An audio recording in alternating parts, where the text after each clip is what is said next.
Can we have the panel? Do you have the panel up here on the slide? Thank you very much. I'd like to invite our fellow panelist, Fatih Khiari. He's the CEO of United Foods. I don't know if you're in the room. If you are, please make yourself available on the stage. If not, I'm going to let you continue that coffee. Somebody's enjoying coffee. Abdulaziz Al-Mulla is the founder and CEO of Madar Farms. Dr. Raman Kumar is the managing director of Al Futtaim Logistics. And Mr. Mubarak Al-Mansouri, hello. Hello. Yes, you can take that mask off. Freedom. Is the Chief Human Resources and Corporate Services Officer at Aghdiya. I have also Lamia Fakhr, who's the Director, Corporate Affairs at Kellogg's. Don't start our timers yet. Oh, have we switched?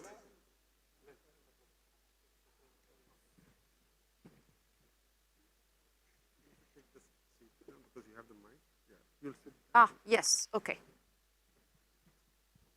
Right, we're doing I'm switching seats so you can have the lovely mic. Look at me, I'm all wired and all batteries and phones and chargers because batteries will run out after this long day. Nice to meet you, everyone. You all have such a wonderful insight to add on this topic.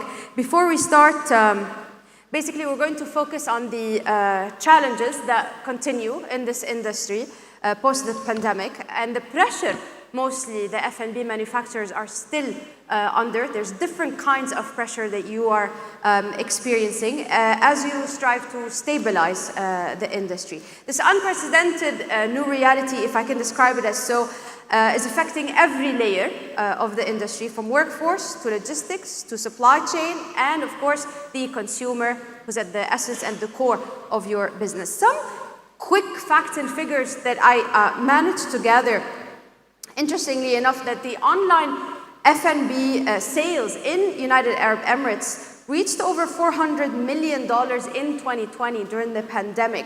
Some experts are expecting this number to grow to over 600 million by 2025. Correct me if you have more updated numbers. And in a recent survey, 47% of respondents in the UAE said that the government initiatives supporting F&B had some positive impact on the way the challenges were maneuvered. Digitization clearly is expected also to increase production quality and decrease the waste. And food now is the second largest CO2 emitter around the globe. That's around 24 to 26%, which is a very big percentage. Let's start this panel discussing three main points: commercial, people, and operations. I know all of you pitch in together to give us a full picture.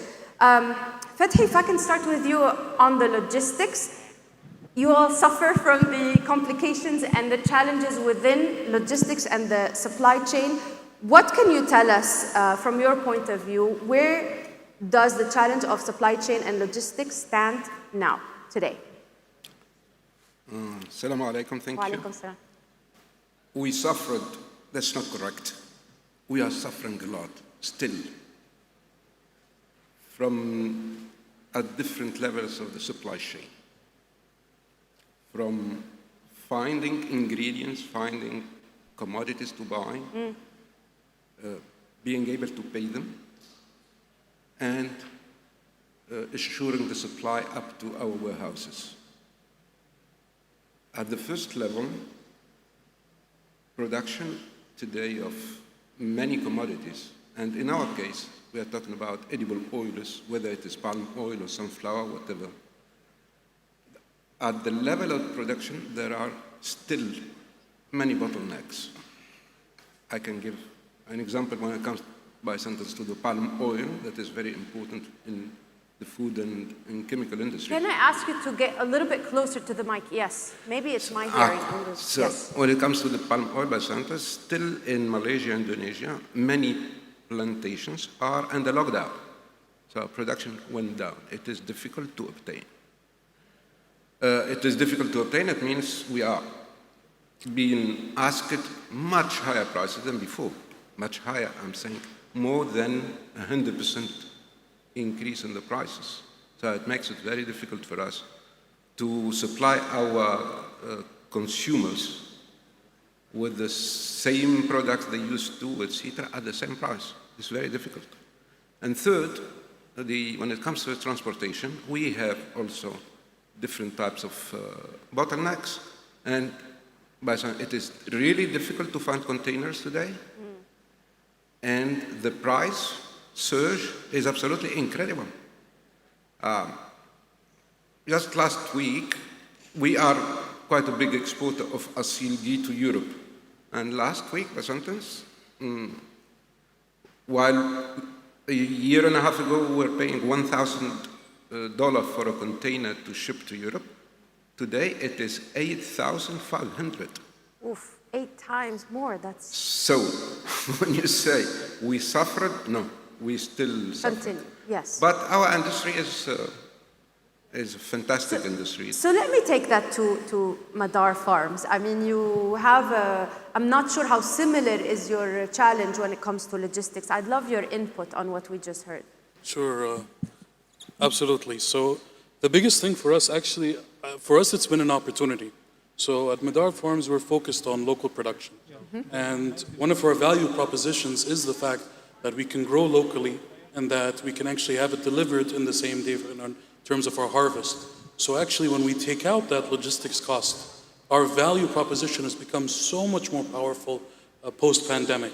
It's very much a feeling pre-pandemic that when we spoke about food security, when we espoused the importance of growing locally, growing sustainably, it was heard, it was appreciated, but the pain wasn't really felt until the COVID pandemic happened. For us, it was actually an accelerator.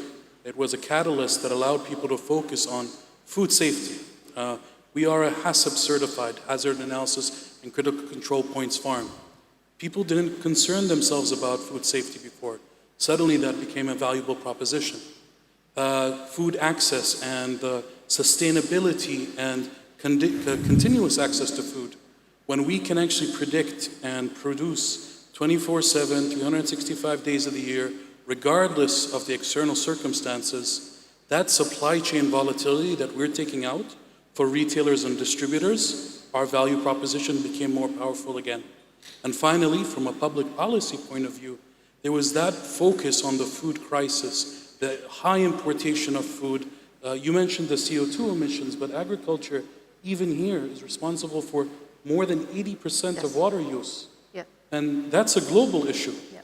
And suddenly, what we're doing has a value proposition and offering both for government and public stakeholders, for retailers and distributors, and for consumers.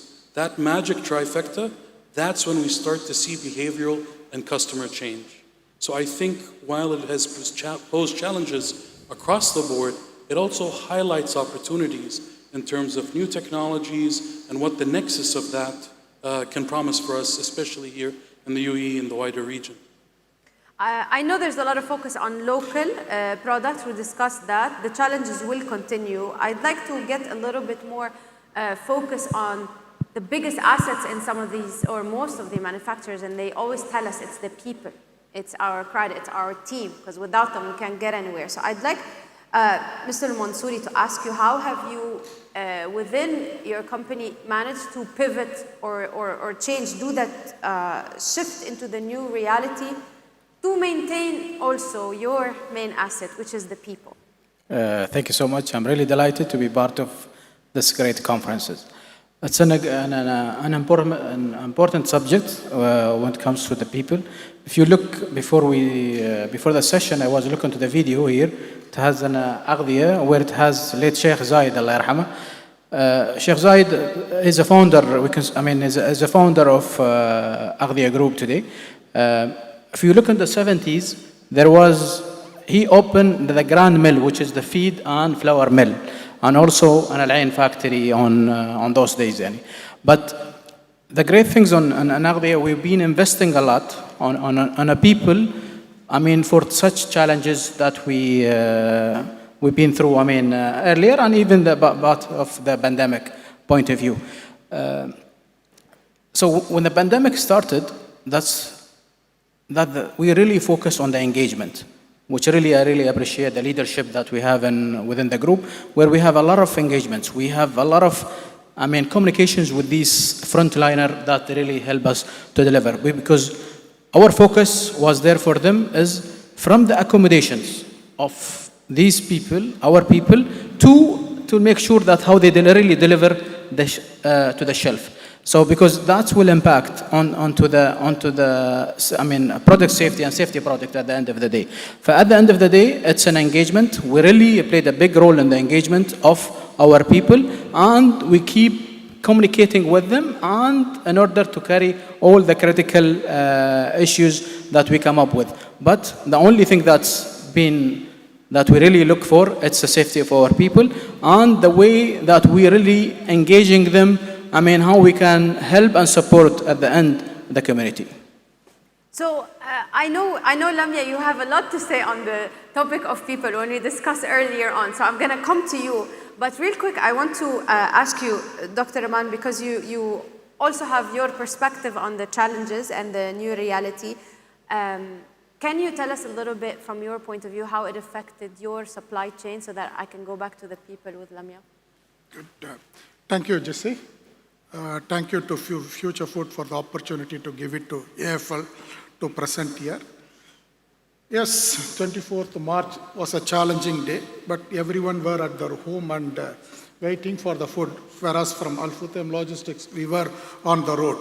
So when we had that particular challenge, there is always a mindset on the people, saying that what type of security they have, what type of, the fear. We have to remove the fear factor. If you look at, we have prepared a business continuity plan which has been ready. The team were on the ground to do what is required for the business and also look at the end consumer's requirement. The mainly, as we talked about the food, without one of the basic thing, which we driven during this pandemic, say, to reach it. And we went into a lot of changes in the last mile delivery, which is one of the important things, which is you have seen the figures and we have seen the growth. When we before pandemic to now, it is around 20x is the growth, It is very important during your supply chain from a manufacturer to the end supplier. It is important. You have a terminology in your sector. What is it? From farm to fork, like that? I just heard the recent terminology. Yeah, we have both farm to the food, supplying of raw material to the food manufacturer. So there are a lot of segment is that. So that's why I simply make it, from a manufacturer to the end consumer. Yes. Consumer can be you, me, everyone. And if you look at UAE is concerned, there is no empty shelf. You will say that is important where we are able to serve the end customer what is needed. Not more than that, not only on the shelf. From the shelf to the customer's home, which we are able to change it. We have been innovative in developing our digital system to provide what is important for the end customer requirement. Now with the current trend which is moving forward, people are stop going to the shop for getting food for a weekly to storage in the fridge. Now they are ordering on a daily basis. You place the order, 10 o'clock it goes for auto replenishment. Next day morning you have the fresh food at home. So the mindset has changed. Yes, we went through the challenge. We overcome. We are able to be awake 24/7 and we made it happen to the people. And this will continue. The digitalization will go further. And end to end when you're there, you need to keep the temperature tracking of the system. How the food is going. The temperature is very important.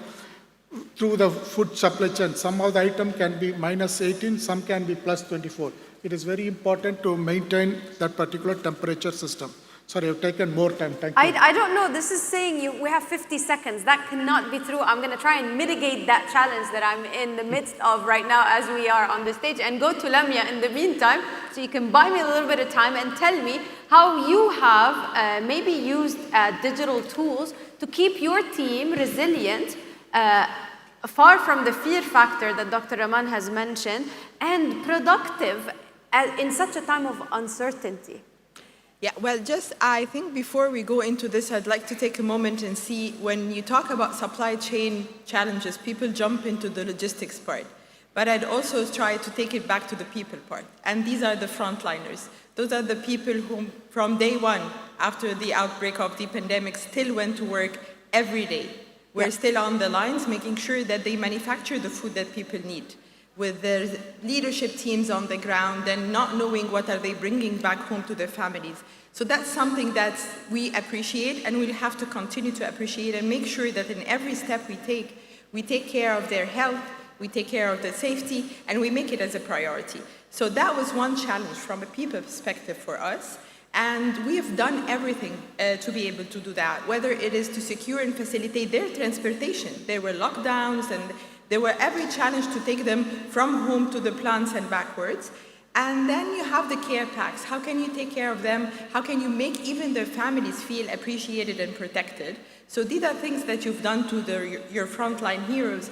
And then when you talk about the people back in the office, it's, I think, the engagement. It was engagement, engagement, engagement. Make your people feel that they are close to the business and as well close to the leaders, the managers, to take the comfort and assurance from them at times where comfort was not really something that we had, but we've tried our best. So we've navigated online meetings. We have unlocked the Teams and the Skype and the Zoom and everything that we've never known about.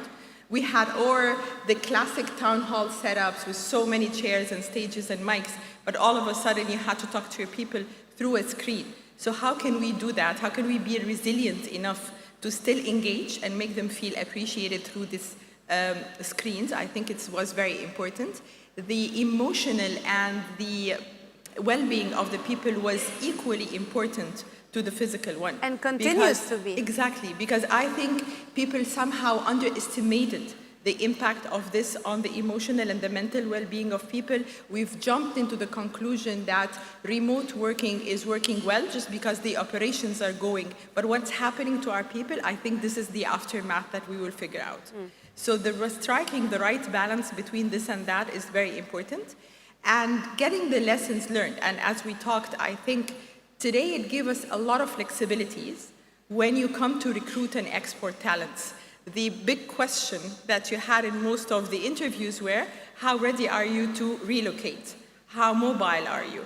And you know, I'm a big fan of also women empowerment, which was also a scary question to most of the women with families and kids. How can I leave them behind to go and pursue my career in a different country? This doesn't exist today anymore. You can have your talent sitting in Egypt, in Turkey, across 10 continents if they are willing to work the time difference and still serve your market. And I think if we don't capitalize on that, we're missing a huge opportunity. Okay, if I were, I don't know, this is telling, That I'm is getting so, a million messages, yeah. and we're out of time and I'm stressed right now, but if I were to ask you, because this is a very crucial question, I will let you choose who wants to deliver this message. If you had one message to deliver today, okay, what's the main key takeaway message that you want F&B decision makers to take from this event? What would it be? Make a consensus and you deliver it.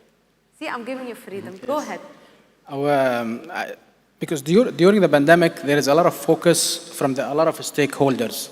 I mean, to ensure the success of each and every company during the pandemic. I wish that will continue, because that will help us to succeed and all of our companies. But this is very important for all of us, that if we continue, I mean, I remember the calls to Undersecretary, I don't know, Rashid is here or not, he has left. I used to call him at 11 p.m. and somebody in 5 o'clock in the morning to ensure the access, to ensure that we have the right access and all this. So if we have that, will continue, believe me, we'll have a lot of success. And this sector for food and beverage, it has a lot of challenges, but during the pandemic, there is a lot of focus. If we continue that focus, we will have a lot of success. So that's what I want to deliver. I bought us a little bit more time, yay, because it's unfair. They all ate up your time. I'm going to go with you, Mr. Fathi. The main concern that you have in the coming year, what would it be? The risk, a challenge, what Risk and challenge. Look, at the level of any company with industrial facilities in the UAE, most of us have built this capacity not only for the local market, but also to export. And in the last 2 years, let's say, we have seen many barriers getting built around us, and we are having difficulties to export today to neighborhood to our neighboring countries because they all of a sudden started new custom duties, tariffs, etc. So this is a very big concern for us. Can you think of, because I also want us to give some solutions, can you think of some suggestions, solutions that could help stabilize these issues?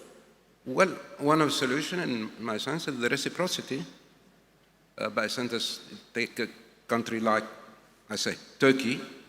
When we export our goods over there, our goods pay 55% duties. When any company imports goods from Turkey, they pay only 5%. So it's not fair for the companies based in the UAE to be submerged by products from Turkey that are, even their export freight is subsidized by the government. And on top of that, when we export there, we are imposed the 55% duties.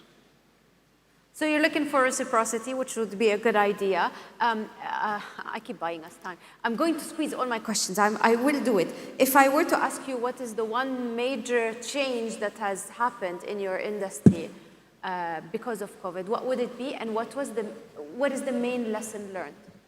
Awareness. That's the big one. Where we sit, it's the fourth agricultural revolution. We're a producer, and we produce in a way where our head of operations, his background is aerospace manufacturing. It's not in agriculture. We've taken the guesswork out of growing, and we've automated that. For us to be able to spread that message, COVID was a huge catalyst for that. That's something that has to continue. Our biggest challenges fall in talent, nurturing talent. The kind of talent, as we forecast in the future, we're looking for computer vision, data scientists. These are not the kind of talent pool that you'd normally associate with agriculture. Awareness on the public policy side. Public policy has been super supportive, as Mr. Mubarak said, and we hope to see that continue, but continue in a way that's aligned with these new industries. A lot of what we're doing today is the first, not just for the UAE or for the region, but it's a global first. And that necessitates swift and informed public action.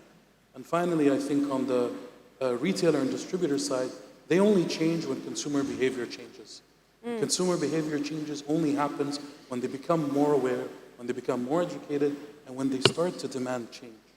That has to be both the biggest facilitator and the biggest challenges that we face. Yeah, good luck with that in the next few months. Okay, I'm going to have to wrap it up. Apologies for that. We ran out of time, but I also want to get you over to lunch early as possible. I think we can take 30 seconds for a commemorative photo. Can we do that for our panelists? Thank you so much. I know you have a lot more suggestions. We will attempt to do that in our networking and continue the conversation over lunch. Where would you like the panelists to be for the photo session? Would you like them to be here? Okay, go ahead. Inviting you now to take our commemorative photo. I know you can blame the organizers for eating up a little bit more of our time. Please come ahead. Right here next to our hashtag. Any socialites in the room? I tweet a lot. I'm a big fan of Twitter. This is the official. No, they could stay here, right? Are we staying here? Yes? Okay. They're the ones who will make us look good. We all look good, but they'll enhance. Hello, nice to meet you finally. So Lamia and I had this long conversation all over Zoom. And finally, I'm meeting people face to face. Yeah, you can tell us what to do. We can hear. Go ahead, tell us. Left, right, front, left? Okay, for the gentleman. So maintain social distancing, you guys. Don't get too close. Yeah.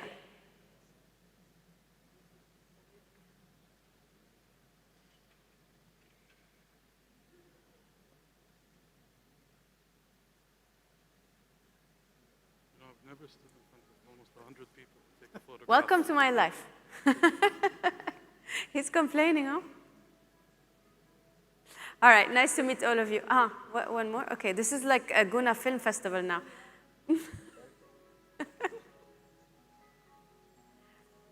Thank you so much. Thank you for doing that. I will swiftly, thank you, Lamia. We'll continue this conversation as we move on. Thank you so much. All right, I'll give you a moment here to mingle and network. Introducing our next speaker of the day. He is, basically he comes with over 30 years, I hope you are here, of software system integration, program management, manufacturing, consulting, you name it, and sales management on top of it, across multiple different industries. He's responsible for leading the global commercial and strategic growth initiatives for the direct enterprise sellers, and he is currently the Vice President, Global Chief Commercial Officer, Manufacturing at GE Digital. Please welcome Paul Epperson. Get the mic on? Oh, thank you, thank you. Hey, let me get my slides going here. Oops, too much there. Hey, I just want to say I can't be more pleased to be here. This is my first international trip in 18 months. 18 months ago, that March timeframe, I was in Sao Paulo, Brazil, and after that, a lockdown. So just an honor to be here. I've been in the region 10 days or so, visiting customers, the ministries, consultants, you name it, I've been visiting. So it's just an honor to be here and be able to speak in front of this great group. Thanks to the panelists that just went before us. Thank you, Jesse. The topics that I'm going to cover are just right there, right? It was just like a softball for me, so thank you. You know, what I want to talk about is really resiliency in manufacturing and how partners can help you with software and other solutions. So that's what I'm going to cover. Are really confused about GE, right? GE, everybody knows healthcare, we know power, aviation. Those are all the big business units. GE Digital is a software company that sets out to the side. We're over a $1 billion company, and we're made up of 4 groups. And what those 4 groups is grid, 70% of the electricity in the world is touched by GE software. We have power and oil and gas, 3,000 gas and steam turbines. Our aviation, where we're monitoring jet engines and work with some of the largest airlines in the world. We're the manufacturing group. We're the hidden gem, right? How do we add value? And what that's all about, in my mind, we have over 18,000 manufacturing customers. You know, some of the couple, 3 local stage, they're actually customer of ours, and we do roll out our software worldwide with them. So, like I said, that's what GE is all about, and that's why I'm here today to add some value. If you think about where we want to go, 2 years ago, all the factories were out trying to solve problems. And the problems were around, I'll advance, Jesse's got me on a tight clock here.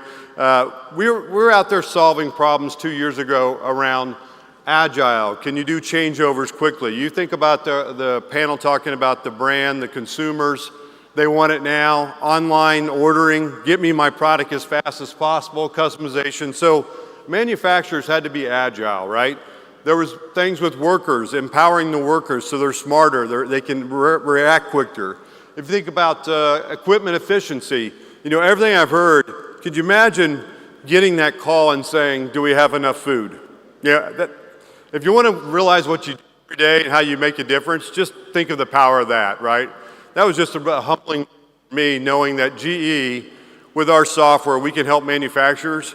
And how we do that, we help you more your equipment, right? So that your equipment is running more efficiently, there's no downtime, there's no quality issues. That's what we're about, is try to help our customers. So can you get 20, 30% out of your existing factory? That's the key. Where when we have these crises, then we're able to help. Now take COVID, right? Here, COVID has come along and totally disrupted everything we thought. Everything the panel talked about, people, supply chain. What a challenge, right? Now we got line disruptions. Okay, we're ready to make product X on line 1. Oh, we don't have the raw materials. What are we going to do now, right? So all those disruptions. Oh, we don't have enough workers, right? There was already pressure on skilled workforce, and now we're dealing with COVID, right? And the ability to have enough workers working at the same time. So all those challenges have now come and hit us straight on, right? And then what happens with that? Now our efficiency's gone down. I heard the cost have tripled, doubled, quadrupled. So that's where you need a software partner, no matter who it is in the world. You need a system around you to help you solve problems. You talk about supply chain pressure. I don't know if we've ever, at least in my lifetime, I've been doing this 30, 35 years, where you have pressure from 3 different places at once. Think about that. You've heard, hey, we can't get the materials. We've talked about all the disruption down in the plant. And I was just reading a story, all the ships are lined up off of California, and you can't even get the product. So think how hard we worked as manufacturers in this room to get the substitute ingredients. We had to get it through the plant, and now we can't get it to where we need to go, right? So that's the kind of things that where GE in the middle here can help solve and make that as efficient as possible, then to help on both sides. So this is a bunch of digital 4.0, digitizing. That's a lot to choose. Some people that's very intimidating. What I like to go, and I'm going to spin it a little bit, I love lean. From Larry Culp, our new CEO at GE, it is all about lean problem solving. So all these here are really results of lean problem solving. So when I go engage with CEOs, production managers, whoever it might be, I really want to start with what's your KPIs. I was meeting with a food company last week in Saudi, and really, I don't want to talk about any software. What are you trying to solve in your factory, right? And we had a very good conversation. Okay, here's my KPIs. All right, are you doing problem solving? Are you going to Gemba? What's your waste? Have you done a value stream map? So my point of view on any conversation, add value, really do it around lean principles, and really get into the heart of it to help the customers. And then just a lot of examples. We're doing a digital twin, you're doing analytics, machine learning. There's all types of things that can come out of a lean activity. So I think one great example, check my time here, one great example is agile, right? We've heard it over and over from the panels. You think about when you got a raw material, and now, okay, I can't get that. I need to go to my second material, my third alternate, right? You're on your third vendor for some type of oil, right? And that's where a GE software helps you be agile and helps you with your recipes. Wow, I can only imagine the sourcing department, and wow, I finally found the oil. Can you get the factory ready to make this? Well, the recipe's got to change, the quality checks got to change. So all that's where software and digitizing will help you on the fly, get a new recipe in the factory, and not have any line disruptions. We talked about it earlier, right? This was some of the disruptions from COVID. Digitizing, getting consistency. You think about you're always changing your recipes, what's going on with your specs. You're really getting consistency and quality. Your brand as a food company, it's got to taste the same, the quality's got to be spot on, and that's the type of software will help you realize in your process manufacturing. This is probably one of my most favorite slides that GE, we hang our hat on with a lot of big brands in the world on food and bev, is traceability. You think about your largest grocery retailer, come in, I've got this large order, the orders hit the factory floor, okay, supply chain, we need ingredients. What we do is we help you track that through. So talking about food safety, all the way through the production, right? So I'll know that you were trying to make this product, operator A on machine 2 at night was making this product, and we'll trace way till it goes to the warehouse. Then we'll give that data back to the ERP. So when you go out and that's shipped out to anywhere in the world, any issues, you'll know the history, the genealogy, and the traceability of that product. And that's really powerful. I think that's the top of the mountain as a food manufacturer when you can get that type of traceability. You know, really, one of the challenges I've been seeing a lot in my travels, I see globally that I think as a team we've got to think about. You can't do any of this without data, right? Data, data, data. And you've got to get the machines connected. You've got to have, not so much it don't always have to be an Ethernet network, but you've got to get the data signals into a database in the plant. Once you get that data in the database and in the plant, you can do a lot of crazy good things to affect quality, to improve efficiency. And so just my message to the team, there's always a little bit of scariness and, oh wow, we got to connect the machines. That's the hard part. If you can just get past that, then you can start realizing digitization, agile, analytics, machine learning. Some examples on the side here of efficiency, quality. I don't want to just read the slides. This one I wanted to get to, I've got just a couple minutes here to go. We are trying to get out there in the community, renewables, sustainability and circularity, a passion of mine. I've jumped on board. You might say, how is GE Digital doing this? How is the software company going to help us?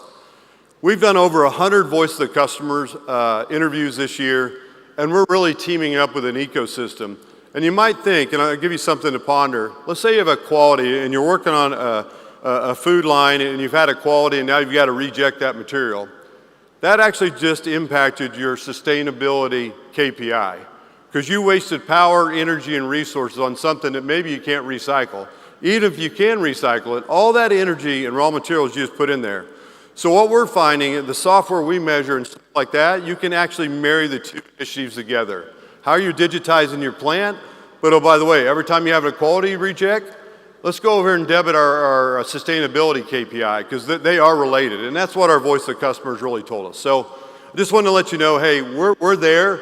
We're learning. We're using, it's called an IDNA strategy where we're coming up with how we can help the community with sustainability and circularity. Just want to really leave you with, you know, we measure use in this, and I want to skip through, sorry. I just want to make sure I got my last 5 minutes here, or last 30 seconds. Really 5 things to go here, right? It's really about connecting your machines. It's about getting that data in the database. It's about being agile. But also, I love the term about workers, right? Empowering workers, enabling workers. Everywhere I've gone, we need more skilled workers. We need more intelligence. We need more training. But then let's empower them. Let's give them the data to make decisions and impact their manufacturing. So I'll pause there. My timer's up. Couldn't be more excited to be here, and thank you very much. Thank you.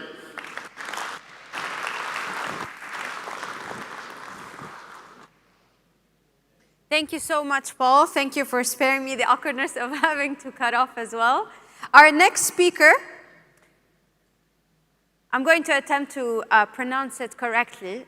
Niels Haugaard, did I? Niels Haugaard, All exactly right. right. Danish originally. Hello, hello, yes. Having an extensive background in the Danish dairy industry. He joined Tetra Pak in 1995 as a product manager and amassed a wealth of knowledge and years of experience in the field, working several roles in business development, processing, and international key account management as well. Please welcome Managing Director, Arabia area of Tetra Pak. I will also add, you share a name with a photographer. I don't know if that's you. Is that you? You share a name with a photographer. Do you do photography on the side? That is correct. Oh, it is you. Okay, so he also has a side hustle as a photographer. There are few of them, but I do. Nice photos. So good afternoon, Your Excellencies, ladies and gentlemen. My name is Niels Haugaard, and I'm the Managing Director of Tetra Pak in Arabia area. I have a passion for sustainability, and I'll speak about how Tetra Pak is leading the change towards a low-carbon packaging and how innovation is steering the packaging industry into a low-carbon future.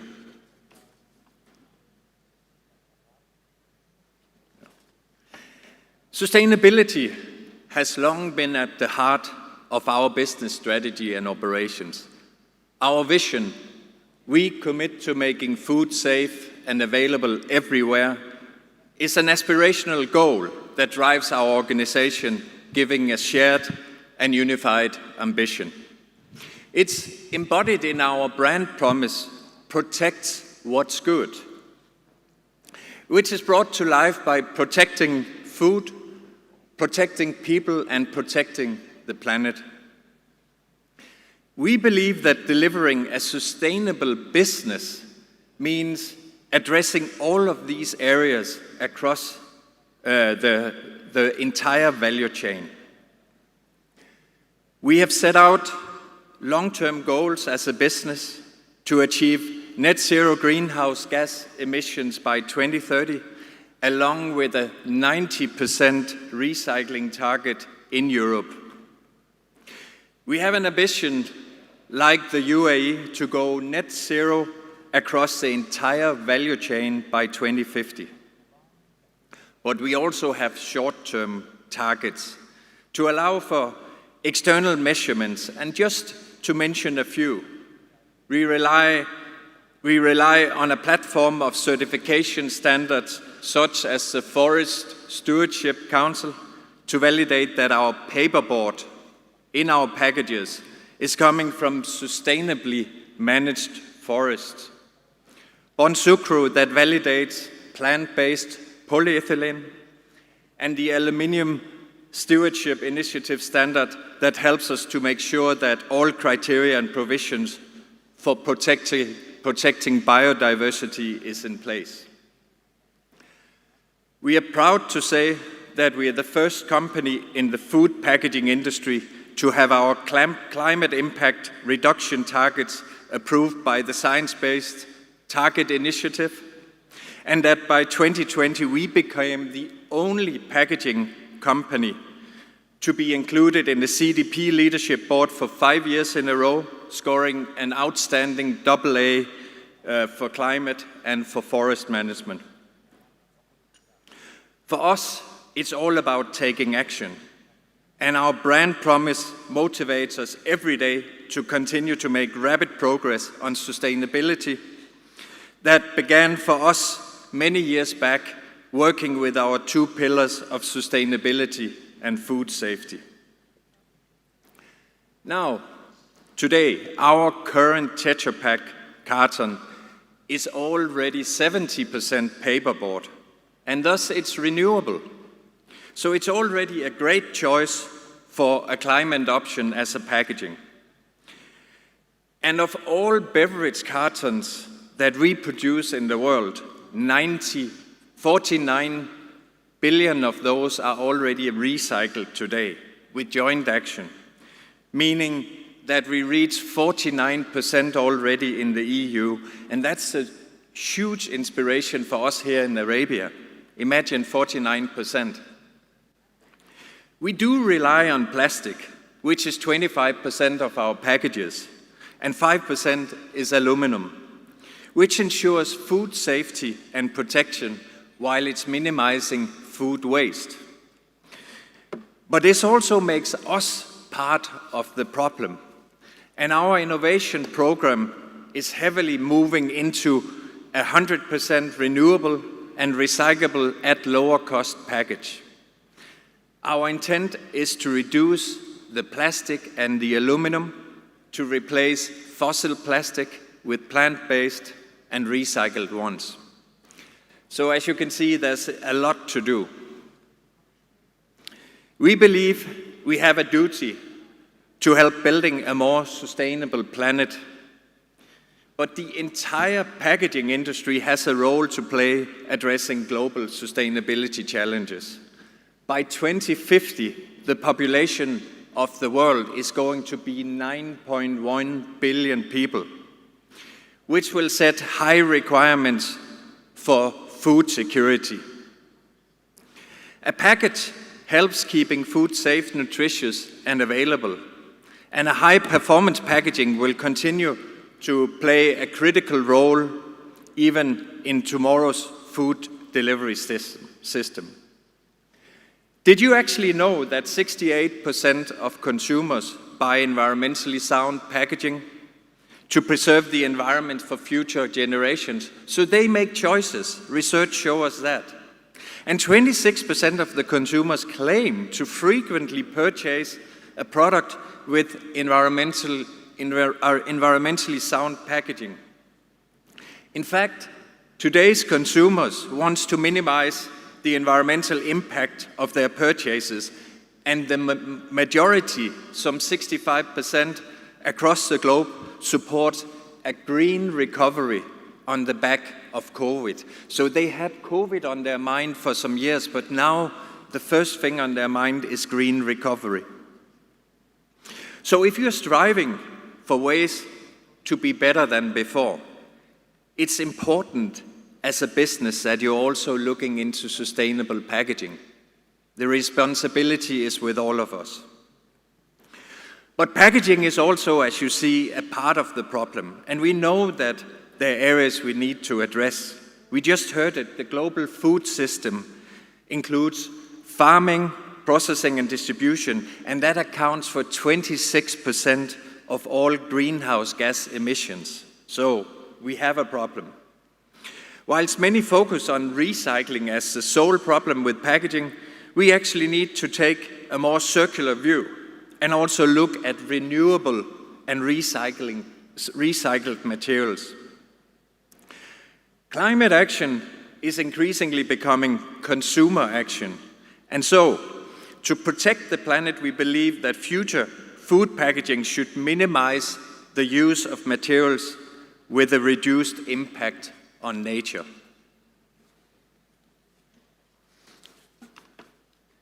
It's not enough to have a circular packaging model that is just blind to energy intensity, carbon emissions, and end-of-life impact. We must rise to take responsibility and rethink the circular economy. A holistic environmental approach is needed that considers a radical decarbonization of materials to reduce the impact on our planet. A bold ambition towards increasing sustainable packaging can help mitigate climate change and address other environmental concerns while we see the population is growing as it is. And with consumers voting with their wallets, remember, the consumer power, they vote with their wallets.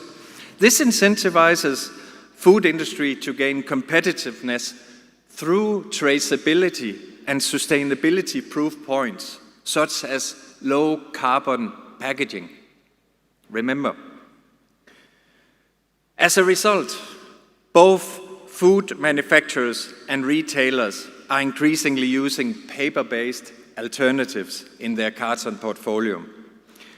This is an important step towards a low-carbon circular economy with increased focus on sustainably sourced and renewable materials. Plastic has long had a very important role in food safety. It's an effective method for keeping food fresh and safe and increasing shelf life. However, plastic production fueled by fossil fuels reached 359 million metric tons by 2018.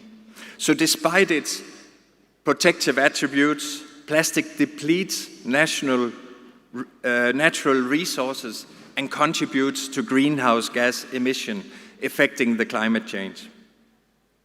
So our ambition is to create a carbon neutral carton package made fully from renewable and recyclable materials that is sourced responsibly. And this reinforces our commitment to protect biodiversity and natural resources. And we're actually proud that already in 2014 we were the first in the industry to introduce a package made entirely from plant-based renewable materials with the Tethered plant-based carton. Our ambition is very clear. It is to create the world's most sustainable food package. Hence, we need to consider the full life cycle of the package. That means that from raw materials and how we source it, to production, to distribution, food protection and consumption, and with an end-of-life recycling. In all of these steps, we have to consider true low carbon. So this is an ambitious goal. Fortunately, we are not alone. And let me state that collaboration across the value chain with food producers, innovators, and government is crucial to improve the environmental footprint of packaging. There's a urgent need for all stakeholders in the packaging sector, including government as it makes policies, to work together to set and achieve the carbon goals. Companies cannot achieve the necessary changes in isolation. Joint purpose and action is crucial, and we need to be fast. Packaging business must make sure that in the quest to design a fully recyclable, sustainable package, they engage with policymakers to create supporting collection, sorting, and recycling infrastructure everywhere to keep the materials in use for the longest period possible. With this outlook, the packaging industry is spearheading the road towards a net zero recovery. Globally, we have successfully delivered our 2020 climate goal, exceeding our ambitions to cap our emissions at 2010 levels despite of business growth. In fact, we delivered even 20% better.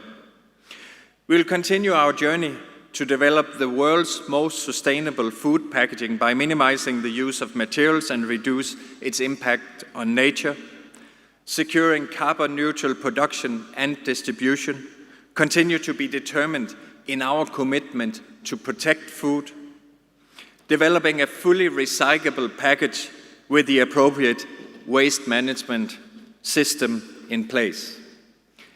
We are set off on our mission to create revolutionary packaging solutions combining developments in technology, in materials, and in processes that will meet the future needs of industry and society. In line with our strategy to drive environmental excellence, Tetra Pak continues to collaborate with public institutions, waste management and collection companies, NGOs, our customers, retailers, and other stakeholders to make recycling work. Collective action is key to ensure transformation of carton into new raw materials and products, keeping valuable resources in use and helping building a new circular economy next to the economy we already have.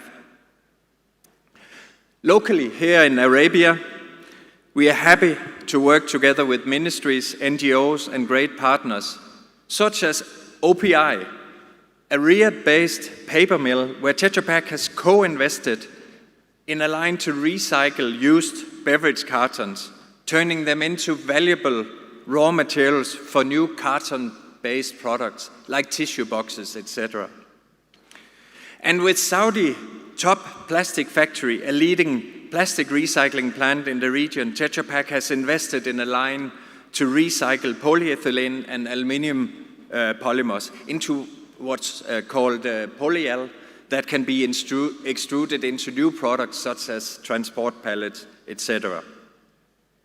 Several discussions are ongoing in the UAE, and we are looking very much forward to accelerate all of what we do in the collection in UAE as well. So please join us on this journey and learn more about how you can join the movement at gonature.tetrapak.com. Thank you very much. Thank you. Thank you, Neil. Great products come from all corners of the world.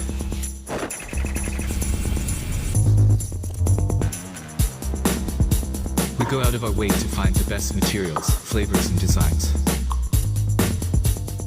But as much as we love to travel, it's not easy at the best of times.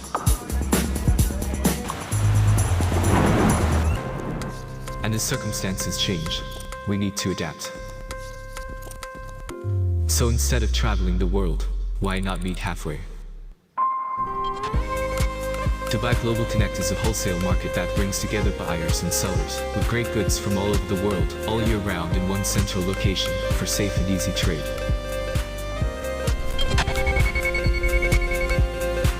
Dubai Global Connect, where the world comes to trade.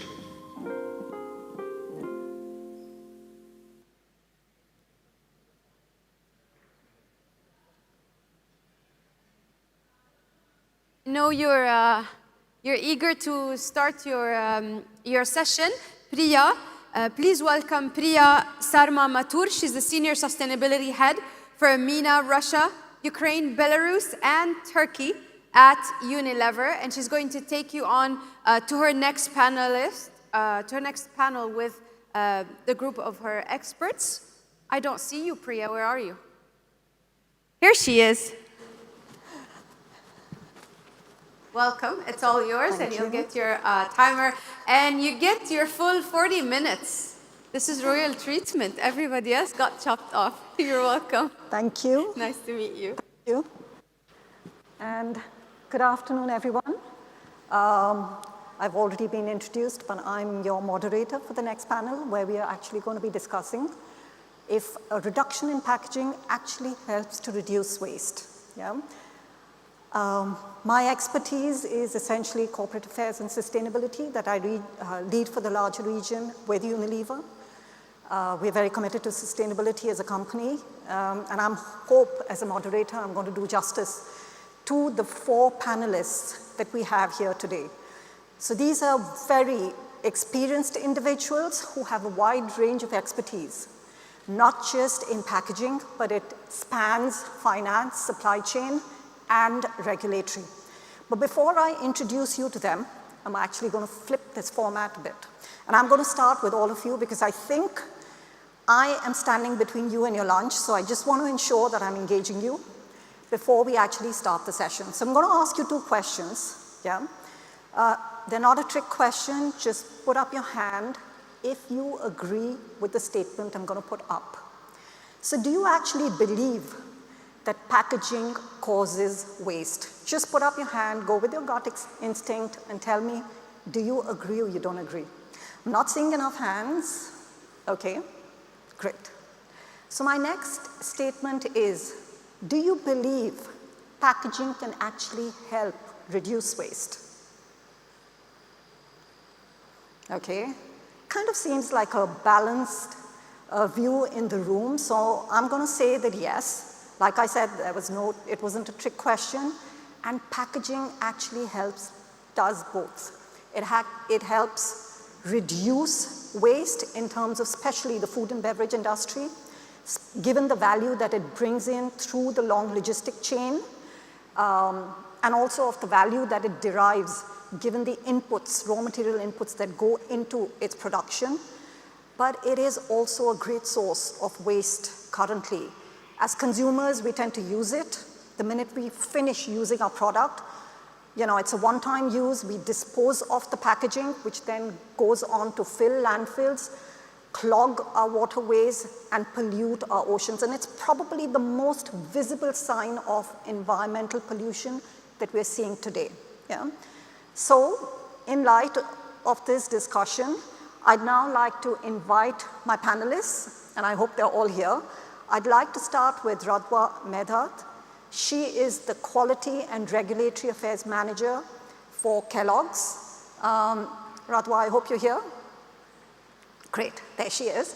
Radwa brings 15 years of regulatory experience, along with 4 years of quality and packaging control experience in multinationals, which are primarily food and beverage, and also the pharmaceuticals industry. Please welcome Radwa. My next panelist is Kuler Vedat, and welcome Vedat. He is with Sidel as the sales director for the Middle East. Again, he brings 28 years of experience in the equipment section and has been dealing with key multinationals, food and beverage multinationals. My next panelist is Mohammed Idris, who is the director, integrated sales supply chain director, for Mondelez International. Welcome, Mohammed, welcome. And he covers the region of MENA and Pakistan. And last but not the least is Rizwan, who is with My Dubai. Welcome, Rizwan, there he is.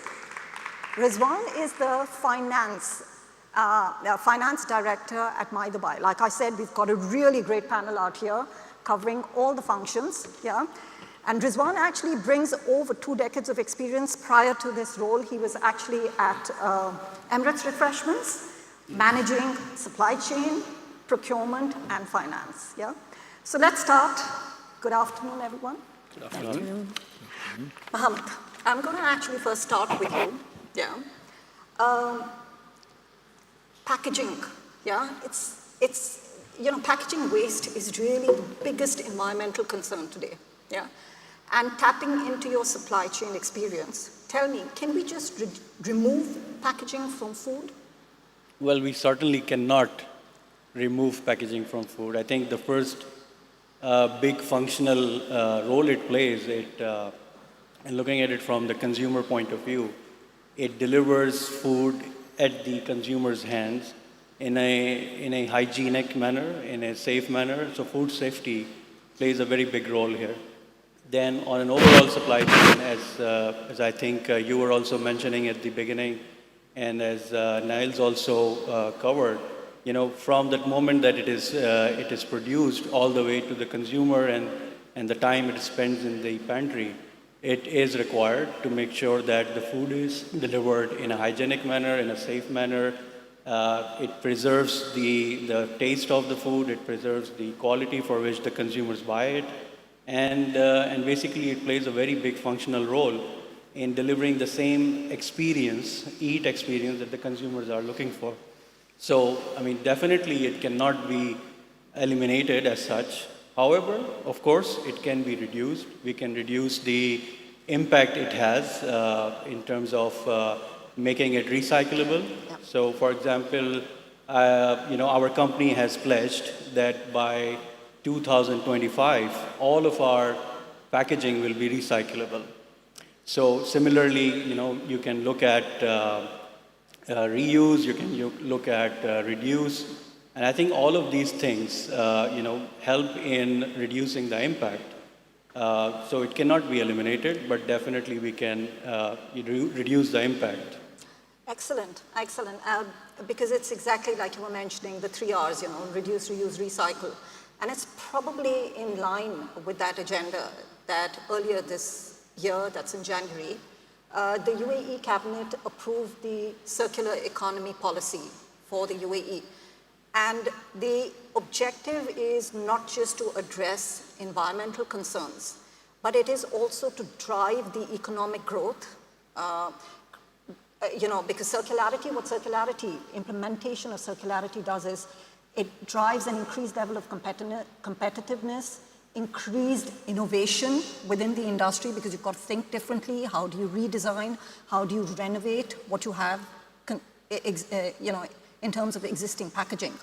So taking all this into account, what I'd like to start doing is, you know, tapping into your expertise as, you know, individuals, but also as companies, to start figuring out what really are you doing in this space in terms of removing, reducing, and recycling. So, Ratwa, let me start with you.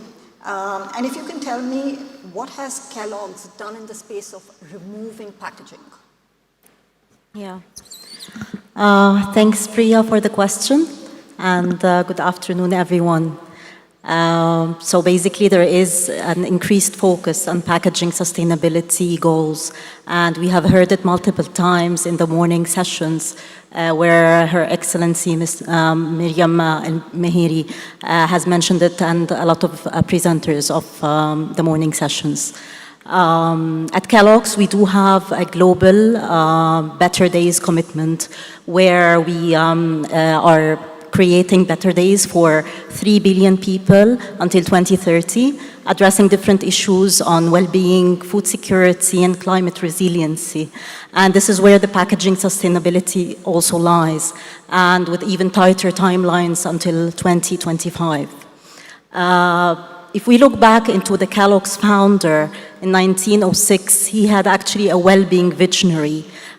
He packed all the cereals in cardboard boxes, mostly recyclable materials, and still we are striving to reduce our packaging more.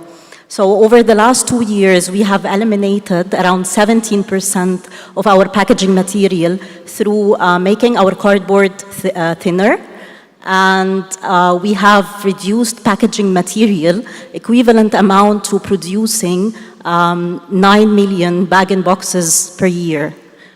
We have also reduced the size of the cereal boxes while maintaining the same amount of food inside. And this was worth another 1 million pounds of packaging material.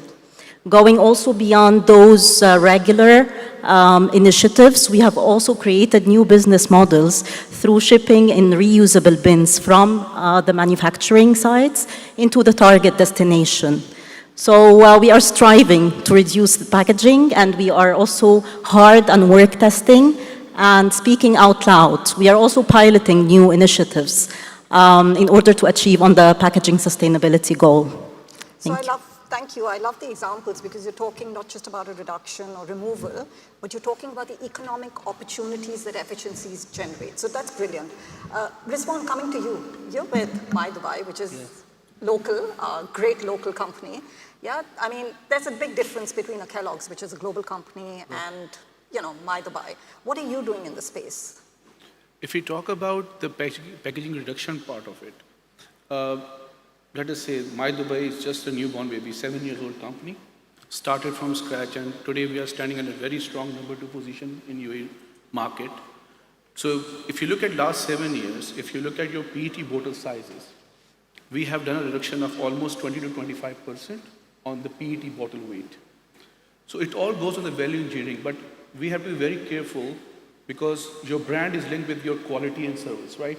So you don't want to play that quality part. So we always make sure our R&D things are working on different levels, but you will find out that at the end of the day, you will go into the packaging side, more recyclable cartons, those kind of initiatives are there.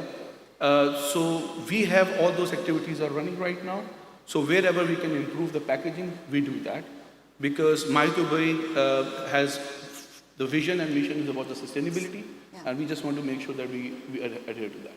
That's excellent. That's wonderful to hear, especially from a locally born company. But I want to come to you because Kellogg's and My Dubai spoke from a primary on-shelf packaging perspective. Mm-hmm. Can you, give any examples of how we can reduce secondary packaging? Yeah, for secondary packaging, we as CIDEL, of course, have also some solutions for that. And in carton packaging, we have developed a new machine where we can reduce the carton material up to 20%. And this gives a real saving for the customers. And also, we have also some samples like displays, where we don't put the primary package in shrink packs or in carton packs. Our customers can put them in the supermarkets on pallets directly, which saves a lot of packaging material. And we continue on that. Of course, also with labels, we started to reduce or to remove the labels with nice bottle shapes, giving the bottles nice shapes and so on, with, how should I say it, without labels to print it directly on it. Now, again, in terms of the efficiency that is driven, in terms of the value cost reduction that comes, is there any value that you could share? Because what I love about the concept of circularity is that, you think differently, you drive more efficiency, and what it ends up doing is it reduces your overall cost. Yeah. So any percentage reduction that this has brought about? Well, we have a lot of reduction for our customers with our new technologies in terms of energy consumption, air pressure consumption. If you look 20 years back, 30 years back, now the blow molders, which blows the bottles, consume around 70% less energy than before. And the air pressure, we reduced it from 40 to 20 and below. So we are constantly working on that because we have to deliver the best solution for our customers in terms of TCO. While doing this, we also serve, of course, the nature, because we consume less energy, which has a positive impact on the carbon footprint. And that's great. Yeah. So material efficiency, including resources like energy. Yeah. That's amazing. Mohammed, Mondelez International, you've got amazing brands. Any examples of how you are reducing your input material in your packaging? Well, yeah, I think, as Cyril was also saying, this is an area where we continue to work on because it helps in reducing the cost, as well as, we have our environmental responsibility. So, quite a lot of examples. This is something which is ongoing. I think we talked a lot about, so let's first take recycling, okay? So, this is something that we are also developing a lot. I would give you an example of a new recyclable packaging material that we have started using in Australia for chocolate packaging, and which is basically for the as a primary pack, okay, something which gets in touch with the product itself, but it still delivers all the functionality. Then on top of this, I mean, if I talk about reuse, because I think we didn't talk reuse. Reuse is also something that we have been doing, but mostly in our factories, where, for example, the packaging, which in cartons in which it is delivered, we kind of send it back to the suppliers, and they use it twice, thrice, and 4 times to bring back the next consignments of packed material. So these things, again, I mean, these are ongoing initiatives, ongoing work in each and every factories that we have, because it helps in reducing the cost and it helps in improving our environmental footprint. Excellent. Yeah, you spoke about recycling, what we call actually in a way, we are getting our packaging recycled ready because we technically don't have the infrastructure out here to actually be able to recycle it, yeah? And this is a pretty complicated area because you need a lot of consumer education to be able to segregate, you need the infrastructure to collect it, you then need the other infrastructure to be able to recycle and convert and to recycle it. So, Rizwan, have you done anything on the consumer education end? Because this is a pretty tough one. You know, in the UAE, for instance, our population tends to, leave every 3 years. So it's a pretty tough one to crack. Absolutely right. I agree with you, Priya, because what you look at, if you look at the Western world, it took time for them, a couple of generations to come to this recycling concept. And for this country, it is very new. For us, what we are doing, we are engaged with D-Grade company, which help us to collect back all the PET bottles. So to start with, if you look at our sponsorship events, schools, wherever we are sponsoring it, like last Friday, we were having a My Dubai City Marathon, half marathon. Almost more than 2,500 runners have participated. So we collaborated with D-Grade. So they collected more than 95% of the bottles, what we have done.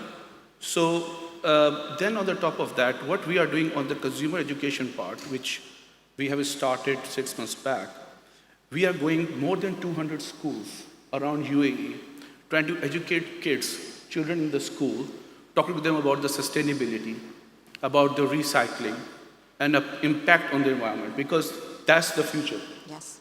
That's the way we have to go, right? So that is one part. On individual part is My Dubai. What we are doing is we are start collecting our 16-liter one-way bottles, 5-liter bottles. We are bringing it back from the consumer. When we put that concept in our office, everybody was like, is it going to happen? Consumers are like that. But what we found out is, with the continuous effort and communications at different platforms, using our customer service platform as well, we found out right now we are setting more than 40% collection back of whatever we sell on 16-liter and 5-liter. So it is happening. So things can happen with the education. This is proving.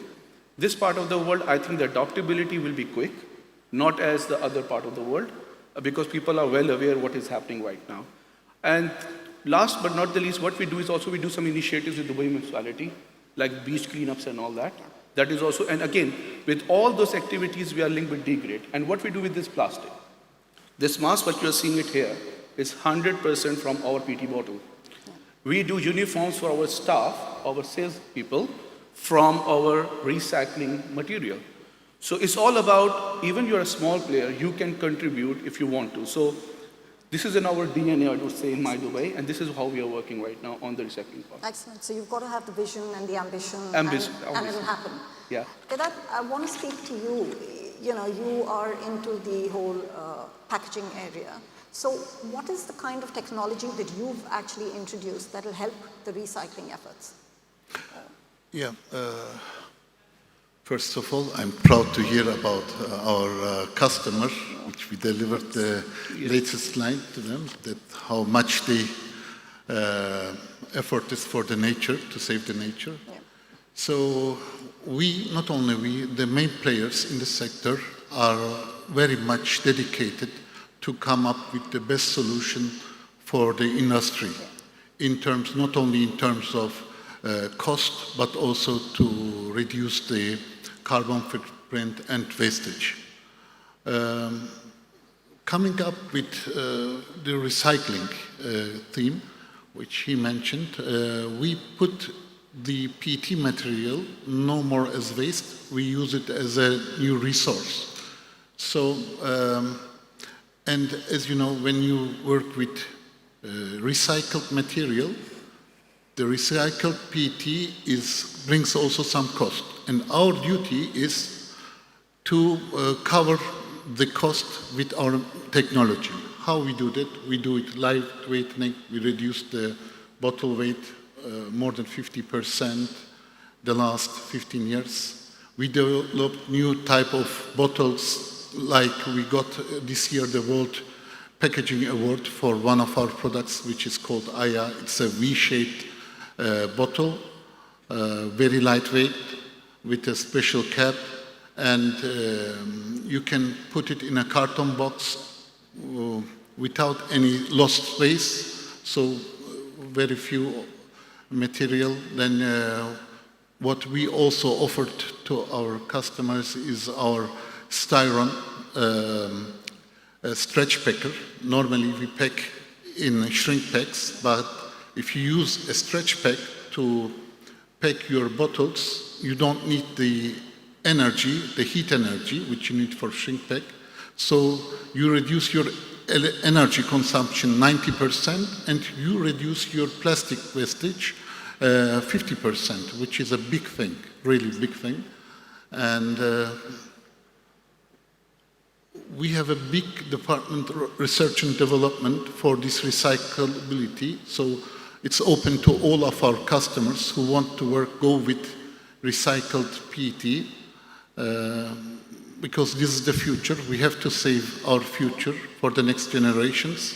And as an example, in Europe, in Sweden, where our mother company is, together with Tetra Pak, because we are under the same, the collection rate is 90%. We have to come to this rate as soon as possible worldwide. Otherwise, we will face much bigger problems. Yes. Yeah. Now, we were talking about the circular economy policy that has been introduced here. Rizwan was mentioning countries in Europe, for instance, have taken almost 20, 30 years to reach this space.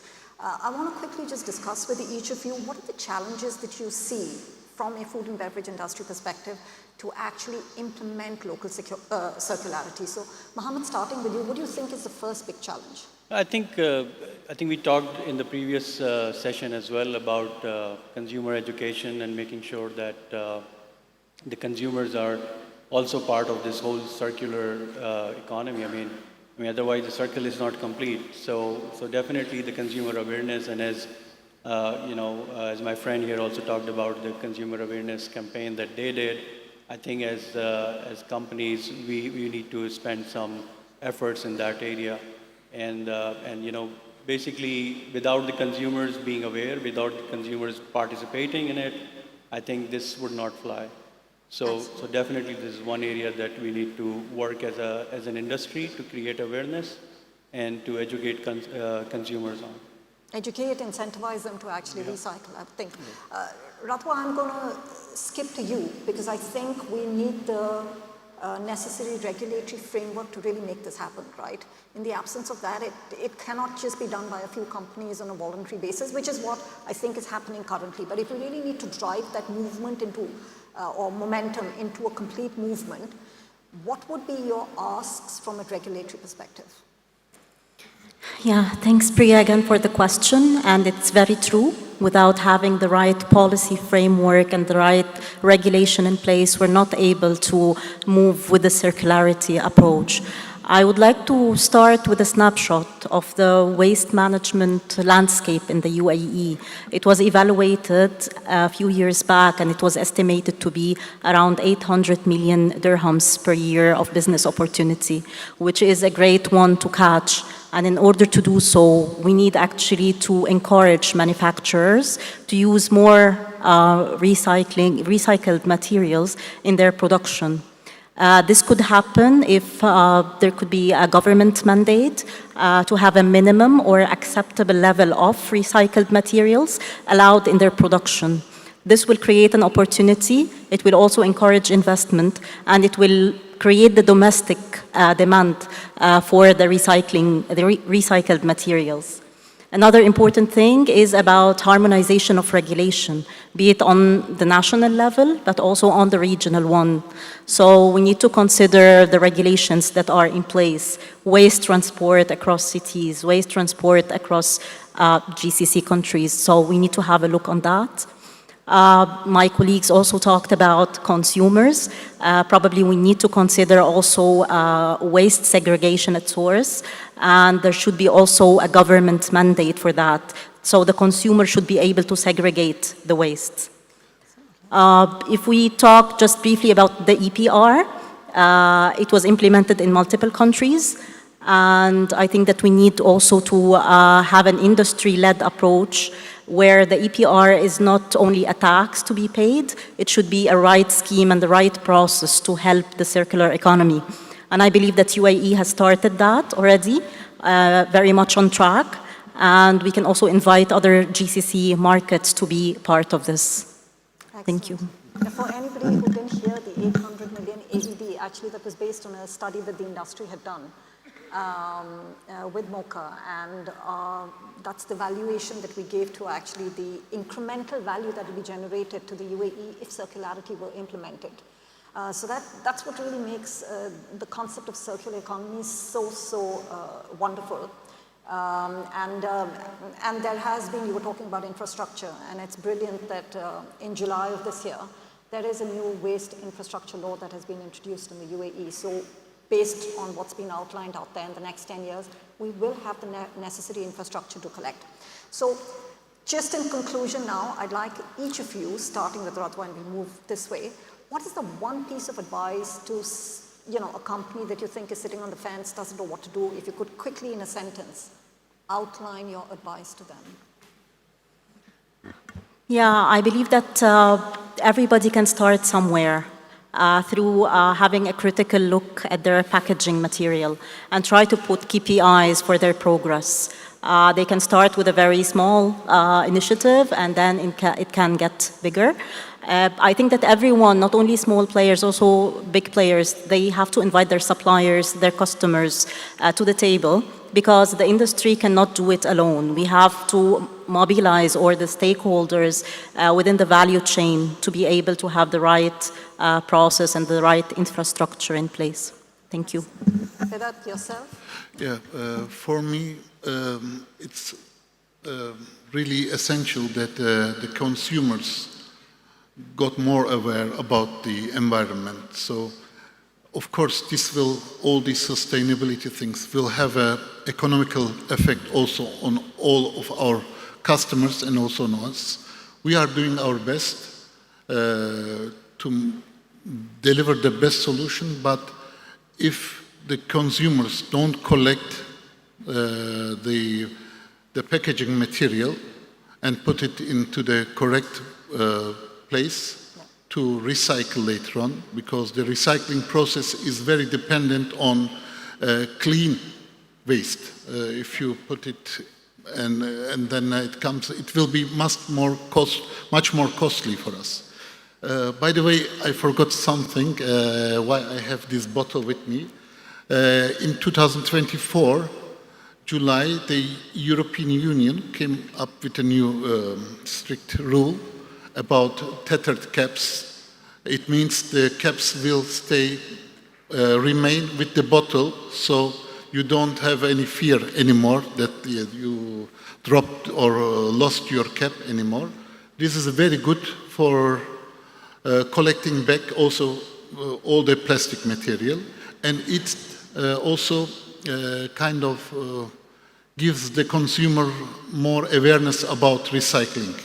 So if the company has put this much of investment to have these caps, so they should also do their contribution on that. Excellent, excellent. Mohammed, yourself, one piece of advice? Yeah, I think if I understood your question correctly, it was about an advice for the small and medium enterprises, right? Yes. Look, I think for anybody, it's not only something which works in the long term, it's also something which helps in the short term. It helps in the bottom line, it reduces cost. I mean, solutions which are already readily available, I would suggest that, stay close to what is happening in the industry, adopt, learn from, people that have tried and perfected it and brought it to a low-cost situation. And then, continue to adopt. I mean, I think that's what I would say. Don't look at it something which is going to increase the cost. In more cases than less. I mean, it helps in saving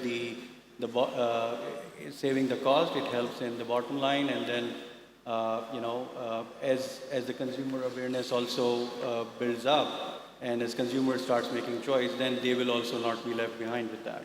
Excellent. And Rizwan, let's finish with you. Yeah, well, looking at the panel, I'm the smallest player right now, but let me just tell you, being a small or medium scale company, My Dubai, 7-year-old company, started with a sustainability initiative. Today we are 100% solar powered water bottle company. As per my knowledge, it's the first water bottle company which is working 100% solar. So second thing is, with all the initiatives, what we talk about, the consumer educations, on the recycling, you also find some challenges in the market. On the RPET story, we have tried, because there's no legislation right now, we tried to do something on the RPET, and we found out that it's coming on the premium side, right? And what it becomes exactly what my friend said, that is, this increase the cost. It's also about the consumer part, that is this consumer is ready to pay that premium. Because today, most of the consumers are going into big hypermarkets, Carrefour and all, and they're looking at the promotions and they pick up the stock, whichever is available. The challenge would be how we collaborate with consumer to educate them so that they are ready to pay premium for that product.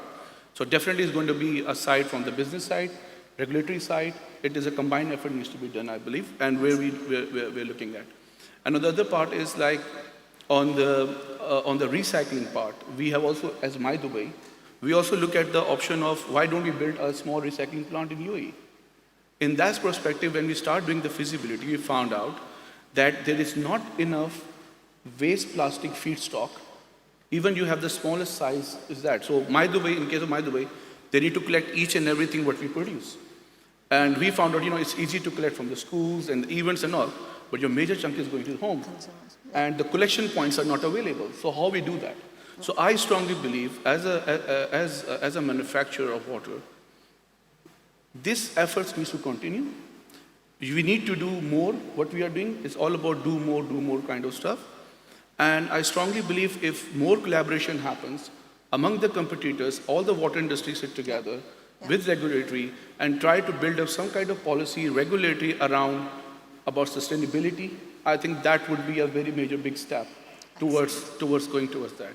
As far as My Dubai is concerned, in the last I would say, no one had thought that such kind of big step, what is going to happen on the sustainability, My Dubai can do that, but we have, I can say proudly that we have done and proved ourselves that impossible is possible.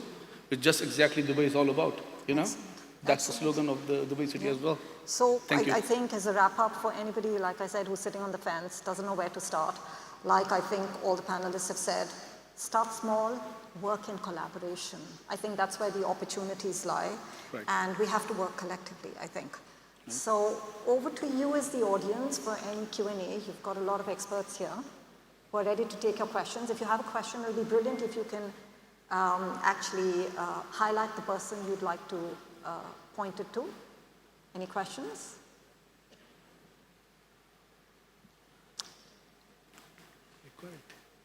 None. I think the panel was really clear in the message that they wanted to send out. It's all possible. We can do it.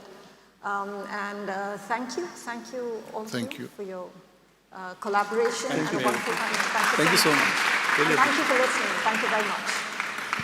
Thank you. Asad for a photo.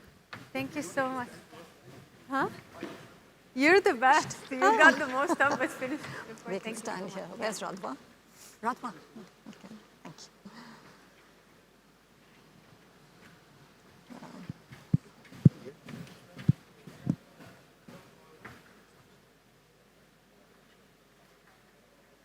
Right, I'll let you take your on-stage moment as I introduce.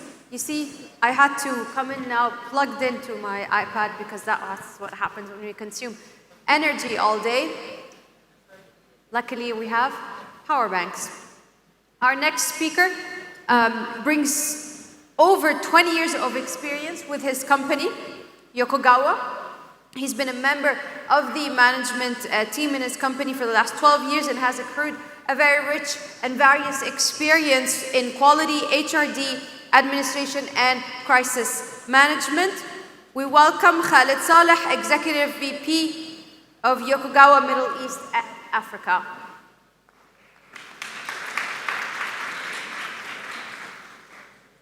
I don't see him. But then again, glasses. Oh, okay. Oh, is he outside? Oh. Fine. This is a little bit of this is a lightning talk is what they call it. It's a little bit of a short version of the keynote speech. So you will have about 15 minutes, which we have timed it here, and they're starting now. So I will not eat up any more of your time. Assalamu alaikum. Very good afternoon, ladies and gentlemen. The time has already got started before I reach, so I'll count the 20 seconds. Very much welcome. So I'd like to take you through this quick journey, and we'll have an overlook of what the Yokogawa Life business vision about, which is recently declared. Then we'll go through some just quick points and try to make it easy before we go to the lunchtime.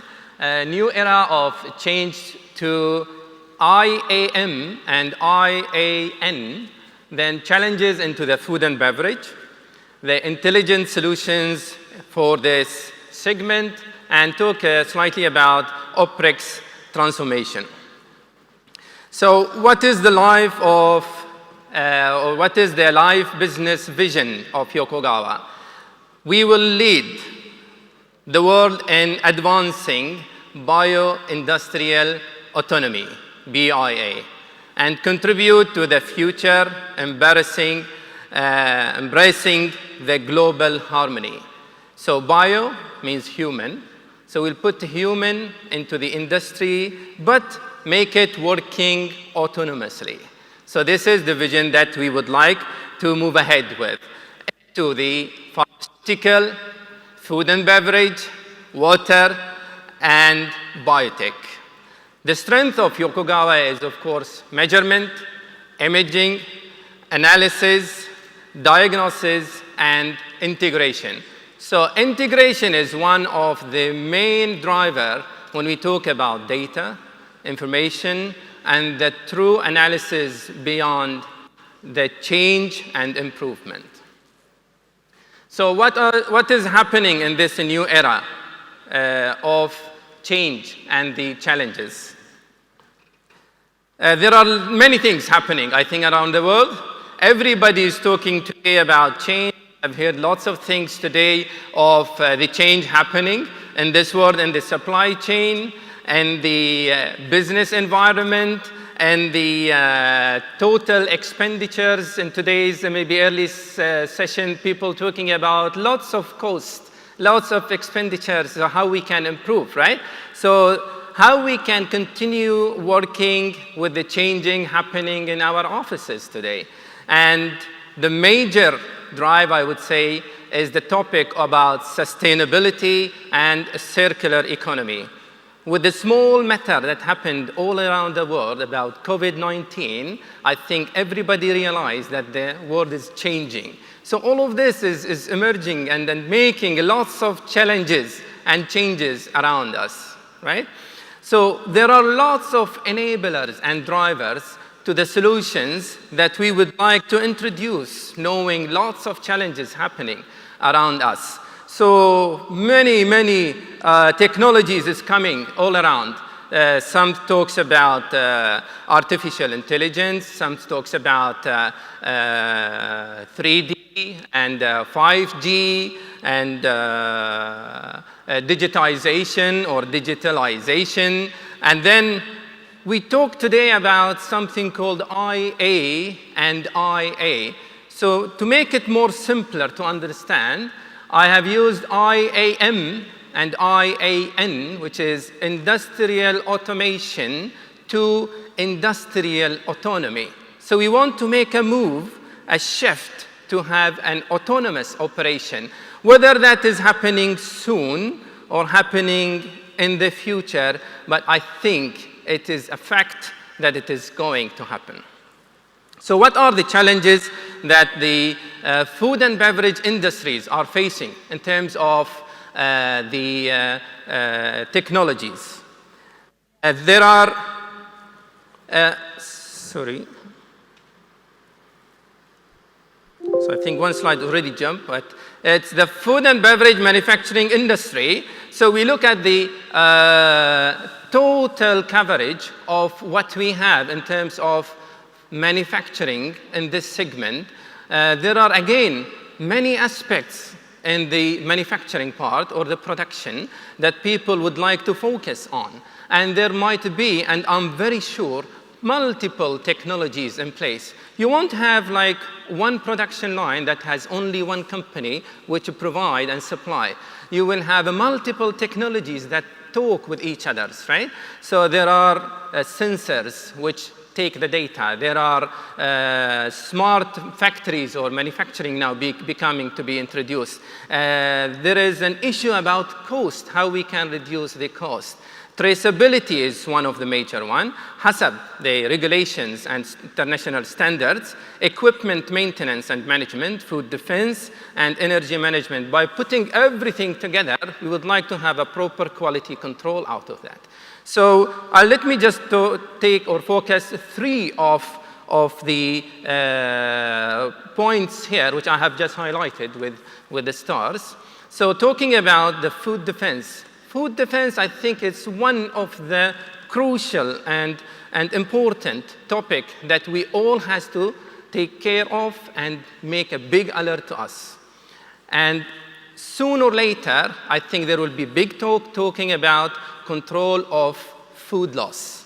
We have heard lots about water, and I think the time will come talking about control of food loss. How we can manage the complete and entire manufacturing facility about its access control, video recording, protect food contamination, which is again one of the very major aspects that we have to be alerted to. And the virus, for example, that we have just came to know can be easily spread anywhere without even knowing that it is happening, right? So how we can have such a kind of food control or entire food defense system that we can put in place.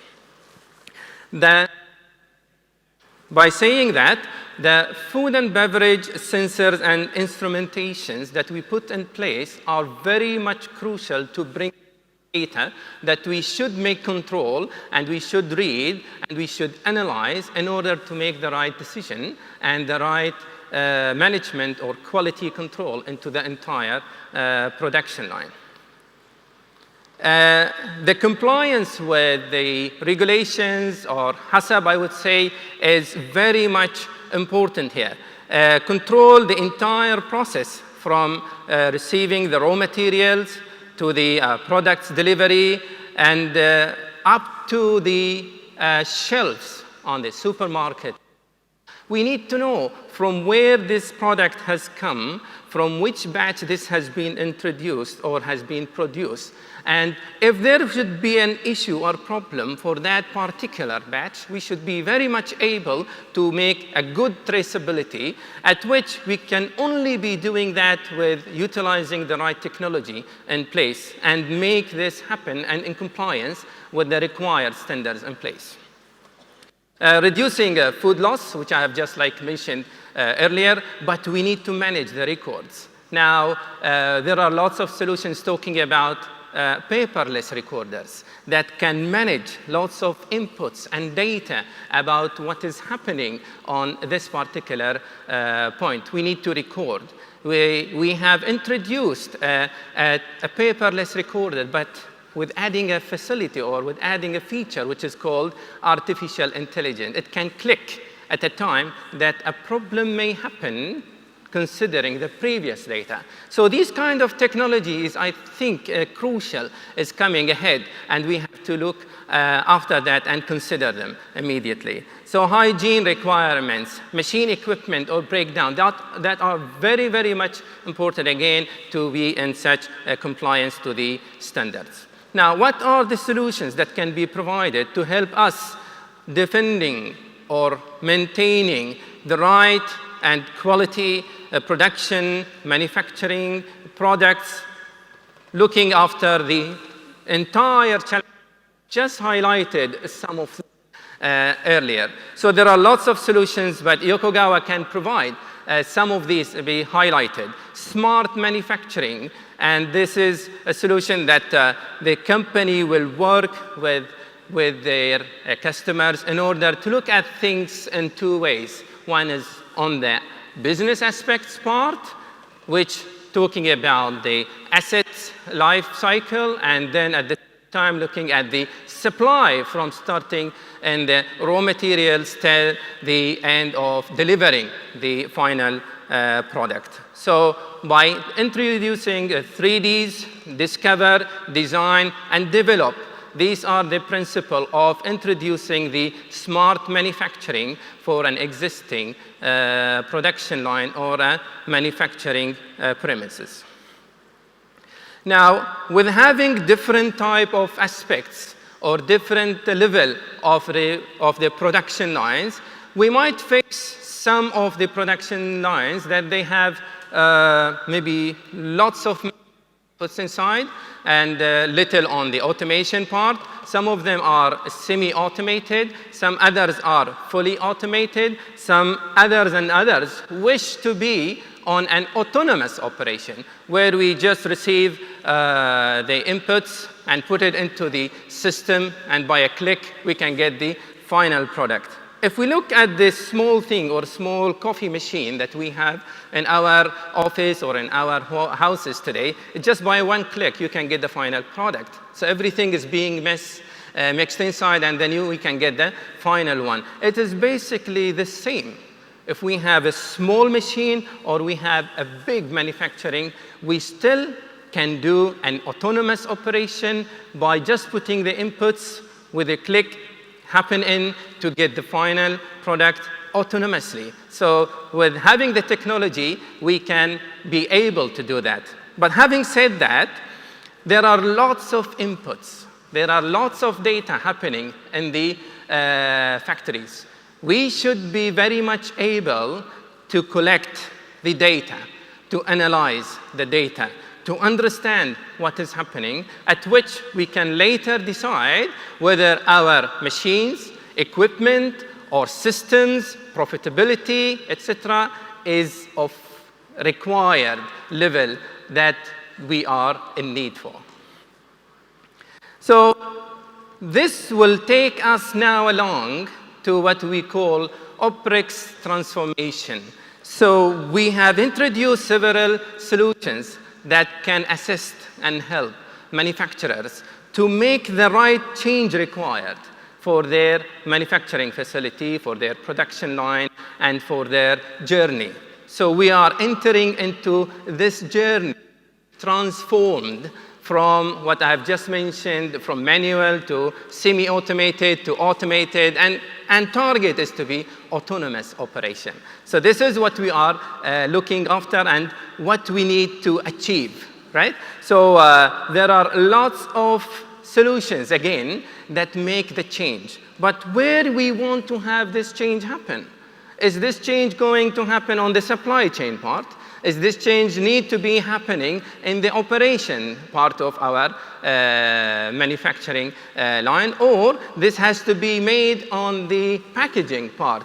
Or maybe we might have an opinion that we already have 3 production lines. Why don't we have 1 line that can produce 3 products in the same line? It doesn't matter to be a drink. It could be drink, it could be cake, it could be chips, it could be anything. But considering one line to produce all different type of products. So then, if it is so, it is a transformation journey which we need to consider and talk about. So digitization is the first step. Then digitalization is the next step.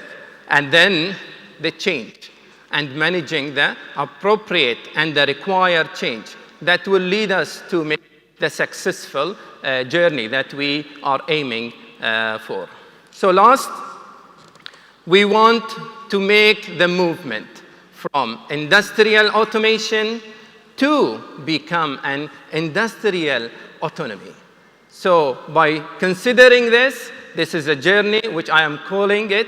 It is a very possible journey. If we are not going to be doing it today, others are also making the step to make it happen to them. And if we are late, we are not into the competition. So thank you very much. I'm just ending with adding values or accelerating achievements from everybody. Thank you very much.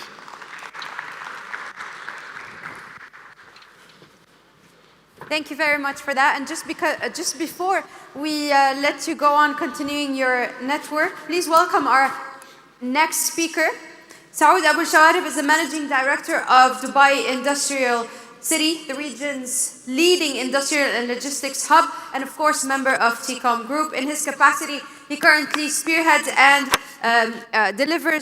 he spearheads the delivery, I'm hungry too, of Dubai Industrial City's vision to elevate Dubai into a global platform for innovative manufacturing as well as logistics. He is just getting mic'd up as we speak. Again, this will be the second lightning talk of this afternoon. So it's not, yeah, it is afternoon yet. So about 15 minutes as well for Mr. Saud Abu Shawarib.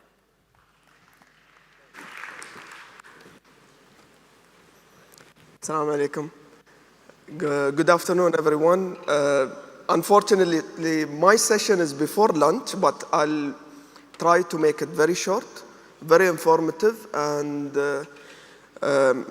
it's a pleasure to be back meeting people in person, and hopefully we'll come up with a fruitful discussion out of this summit. Today, I'm talking from Dubai Industrial City's perspective on the challenges of choosing the right location for any F&B manufacturing facility.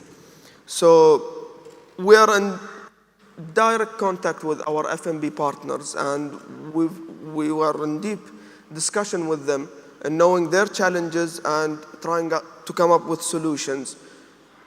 So the challenges we have for any food and beverage manufacturing facilities, first, high-end infrastructure, the availability of power, water, network, and freight facilities like air, sea, road, and rail. The other challenge is location, proximity to market. Companies are facing issues because mainly the pandemic had created and opened a lot of manufacturing eyes towards choosing the right location for their manufacturing facility, and this location is mainly depending on government initiatives and plans. And I think in the UAE and Dubai, we've managed the pandemic in a very efficient manner with less economic disruption. Sourcing of raw material, so it depends on which manufacturing F&B unit you are in. So if it's food, poultry, coffee, meat, packaging maybe. So it depends on your sourcing of raw material location. It really sometimes be a challenge for F&B manufacturers. Access to talent, so having the right community around the manufacturing facility to attract talent, Sometimes in some countries it might be a challenge for F&B operators, and potential for expansion and scalability. So is there a room for this location, for example, to support the F&B manufacturing facility to expand if business went up? So this is one of the challenges that F&B manufacturers are facing. Very shortly, again, 24th of March last year was a very difficult day to everyone, and what I wanted to come out with this slide is mainly appreciating our business partners toward having unempty shelves in the UAE. We've worked very closely, very late calls at night where, we have a shipment of food from bakery to meat to seafood. We have constraint within traffic. We need permissions. So alhamdulillah, we've reached with our business partners and working closely with the government entities to make sure that those products have reached to the shelves, not only in the UAE, GCC and the region. So a great appreciation to our business partners. Also, what we've noticed is our business partners went online. So for their product to reach easily to the end consumer, to make sure that the full supply chain is there from the factory to the consumer house. The amazing thing that I can mention where immediately we've supported the government in having a stock available for the full UAE population consumption of rice and oil for 6-month capacity was stored within Dubai Industrial City during the pandemic period. So we have the capabilities to host such immediate requirement of food facilities and food storages. Enabling technology enabled local food production and controlled system. So going towards vertical farming, making sure that the environment, the factory is designed in a very good manner to achieve the requirement of today and tomorrow, to be flexible, to be having the flexibility in terms of power, in terms of design, to adapt to the latest technology and upgrades of any manufacturing facility that can happen. We've recently signed with Emirates Development Bank to finance F&B sector manufacturers in terms of building their facilities, upgrading their production lines, financing their working capital. So this is a great support from the government by allocating 30 billion dirham funds for the coming 5 years to support the industrial sector in the UAE.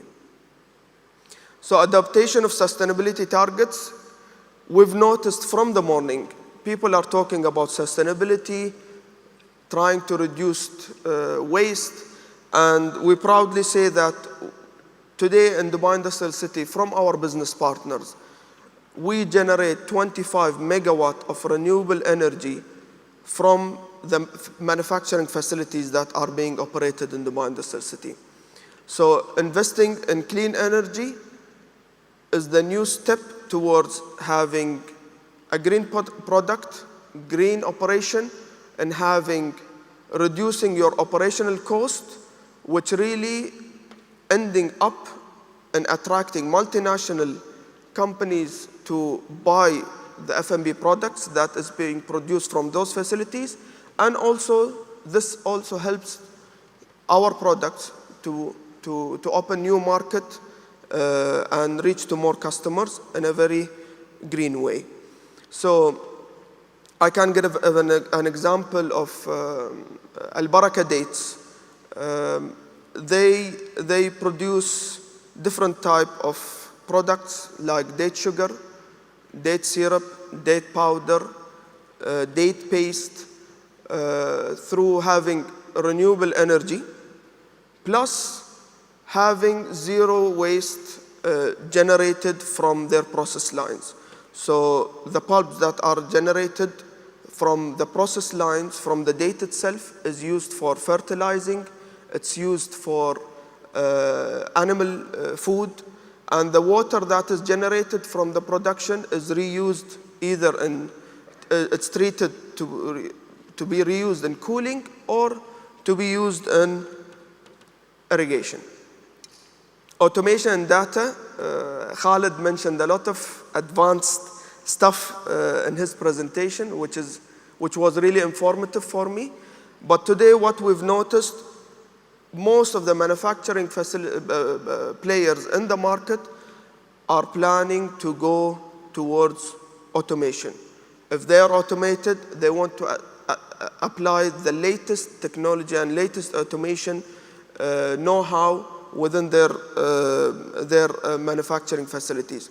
This really helps in, again, reducing waste, being efficient, generating very high quality with less discrepancy in terms of products being introduced, and at the end of the day, it reduces interruption within the manufacturing process that might lead into having an unhappy customer if the production was delayed because of an error within the production line. So, and we proudly say that one of our business partners, which is Unilever Personal Care Facility in Dubai Industrial City, has won the Lighthouse 4th Industrial Revolution Award in the World Economic Forum last year in Davos for applying 4th Industrial Revolution and AI in their production. So we are really proud for Unilever to be one of the 50 factories around the world winning this award by applying the latest technology and robotic systems within their operation. Strategic location. Mentioned today in the previous discussions by Her Excellency also, 90% of our food is being imported.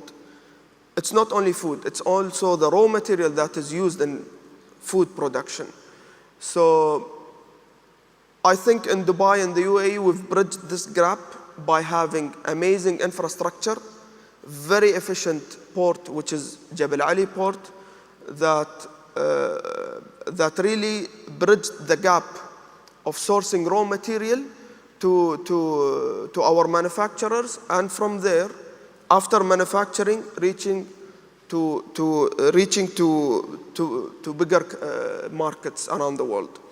Today, food manufacturing facilities, we have companies supplying dates, supplying coffee to more than 50 to 60 countries around the world from Dubai. This really gives an advantage and for make it in the Emirates or made in the UAE product to reach Canada, USA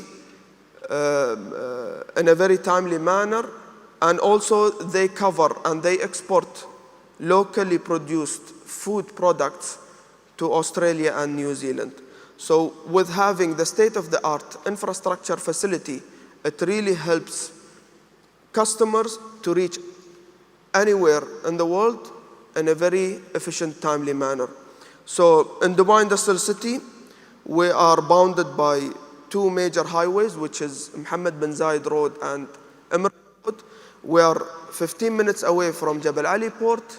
We are attached to Al Maktoum Airport, and hopefully soon we will be announcing, inshallah, the first railway station facility in Dubai within Dubai Industrial City.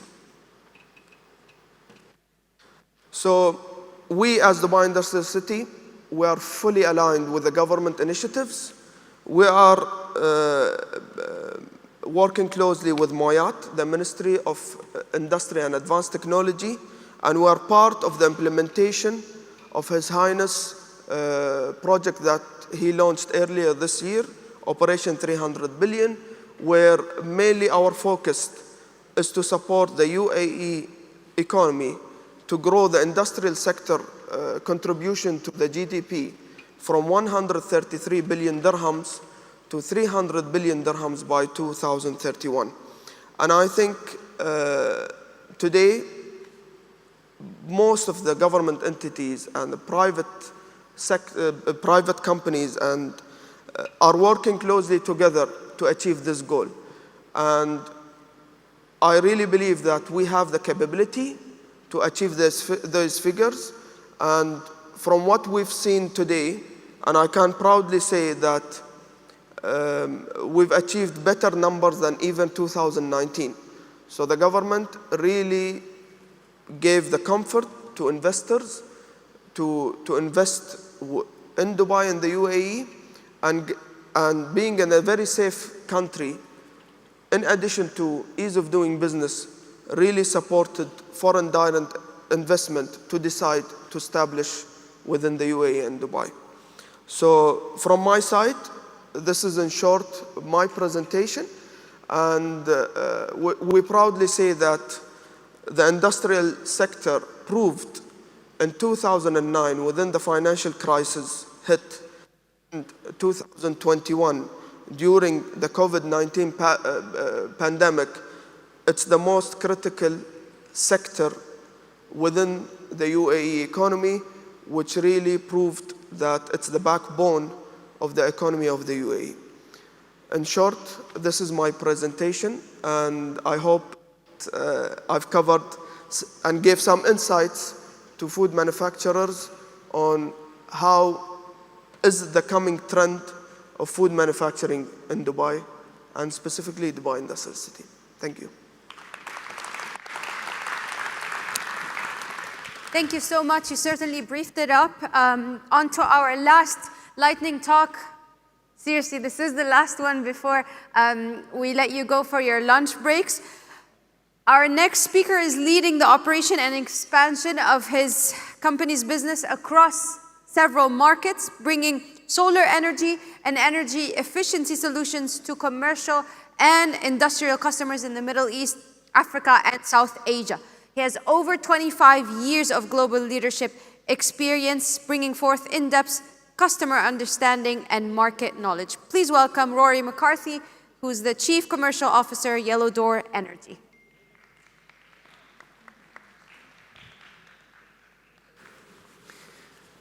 Good afternoon, everyone. It's great to be here in person and have a face-to-face meeting, as everyone's been talking about. It's been too long. What I'd like to do today is talk a little bit about balancing profitability and sustainability.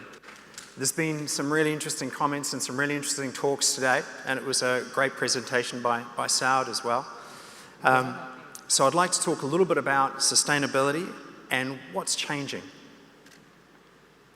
So I represent Yellow Door Energy, and as the introduction said, I'm the Chief Commercial Officer for it. We're founded in 2015. We have about 120 megawatts of commercial operating assets currently running at the moment, with another 200 megawatts under development. We pride ourselves on being what we call a sustainable energy partner. So we look both above the roof, which is what we focus on generation, and we also focus below the roof as well. Our shareholders, our local partner is Apicorp in Saudi Arabia. And then we've also got Mitsui Japan, Equinor, which is Statoil, and the IFC, the investment arm of the World Bank. So we're proud to be a well-funded organisation and well represented. I guess I'll start with a little bit of a story. Something quite magical happened a long time ago. Before there were electrical engineers, before there were industrial zones, in September the 4th, 1882, something magical happened in New York City. Does anyone know what it might have been? There's a guy called Thomas Edison wanted to raise capital. But he didn't know how he was going to do it because no one really understood the value of electricity. So what he did was, being 140 years ago, there were no electrical engineers. He trained his own technicians. He designed and built the first power station and run cables half a mile down the road in New York City to Wall Street. And what did he do? He called a press event, and for the first time in human history, switched the lights on. Now, that was a watershed moment. And of course, he had no problem raising money. Now, we developed a central utility based on the system that was established 140 years ago, where you have one aspect of generation, like a central board, central utility, generating power, distributing power across the country. Now, this has been running for over 100 years. We're still using centralized utilities the same way we did 20 years after Thomas E. Edison lit up Wall Street, 121 years later in 2021. Now, what we're seeing now is the cost of clean alternatives are coming down, but what's stopping those clean alternatives by being adopted faster is, unfortunately, electricity subsidies and water subsidies. We're very fortunate to live in the GCC, where the government takes extra efforts to bring down the cost of energy, to bring down the cost of water. But the private sector should also lead and drive this home themselves, because those subsidies can't remain forever. Now, if we look at the advantages of something like distributed solar, where as a business you control your own energy, you control your own overhead, and we design a solar system for you that you can long-term budget what your energy costs are going to be. Distribution costs typically are quite a large percentage cost of the supply of power. So if you say you're going to spend $500 million on generation on a power plant, you're going to have to spend 40% of that again, so $200 million, to distribute that electricity, which means substations, cabling, lines, labor, to get that to the consumer, to get that to the point of need. Now, the governments of the region are very innovative, and they've come up with different programs to be able to allow businesses to generate part of their own power and save money, and at the same time contribute towards the country's energy sustainability policies. Now, local generation has a clear cost advantage, but it's not about that. It also contributes to the country's goal of becoming a sustainable country, and a very aggressive goal that it substantiated in October here at the Expo. Now, in different countries, they call it different things. In Dubai, we have a net metering policy issued in 2015 called the Shams policy. In Saudi, we have different policies. We have the Shamsi policy. We have all sorts of policies in different countries. Bahrain has their own. But in the UAE today, 15% of our energy is clean. So it's wonderful you have an electric car, but when you plug it in, 85% of that energy still today is coming from gas, or it's coming from coal, or it's coming from nuclear. Nuclear is good too, but it's coming from a variety of energy sources. Not all is clean. The UAE has an aggressive policy to drive towards 44% clean energy by 2050, and that's been taken a step further. Now, last month, they announced a new initiative, 600 billion AED, to be invested in clean and renewable energy in the next 3 decades. So this is a major statement, because it means it's the first country in the Middle East and North Africa that wants to basically be net zero position by 2050. That's keeping up with any country in Europe, any other country in the world, and setting a statement and being ahead. And it certainly makes me very proud to live here as a result. So the race to net zero, everyone's talking about net zero, but it very, very simply means, if I look at Antonio Guterres' definition, who's the United Nations Secretary General, he says the overall balance between emissions produced and emissions taken out of the atmosphere. Now, there's a big race with the government, but it's good to see that corporations are coming on board with this. And a lot of these companies are committing trillions of dollars. I'll show you some examples. So Amazon wants to be 100% net zero in terms of its emissions base by 2030. Sainsbury's is deploying $1 billion of investment in renewable energy initiatives. Vodafone's doing the same thing, but wants 2040. Telco has a much higher carbon footprint. Google has said categorically all its energy wants to be clean by 2030. And Rolls-Royce, they make some beautiful cars. How are they going to be clean? Their jet engines, they're going to make them 95% parts renewable by 2030. They're going to do the same thing with their vehicles. AstraZeneca, very popular right now as a COVID vaccine globally, wants to be 100% net zero position by 2030. And you're seeing this locally as well with companies that are bringing it forward. Local companies in the UAE are also driving this forward, and I'll use a couple of examples of those shortly. So we call it above the roof and below the roof. Above the roof is the generation, and below the roof is when we can start looking at smart energy solutions, including sort of water treatment, some storage, some heating, some steam, electric vehicle charging, infrastructure, and more. Now, as a country, the UAE has tremendous appetite for growth, and it has a tremendous appetite for consumption. Our electricity consumption increases by 7% per annum. That doesn't sound like much, but over 10 years, 7% cumulatively means we're going to double our electricity demand. So that means we've got to look at ways that we can streamline and save electricity. Now, we're working very closely with the government in Jordan in terms of supplying streetlight tenders and looking at LED lights, because you can save a significant amount of electricity by moving to sensor-driven models. You save money on electricity bills, you've got more brightness, more safety on the roads, and you reduce carbon emissions. Other things we can do as well, and I mentioned that we're an energy-hungry race. Let's think about 5G. Let's think about EV charging systems. Let's think about in 10 years' time, when maybe 60 to 70% are driving electric cars, and we all put that 400-volt charger into the wall, all at the same time on a Friday morning before we go out and enjoy our day or go to the mosque or whatever we need to do. Spend time with our families, we're all charging at the same time.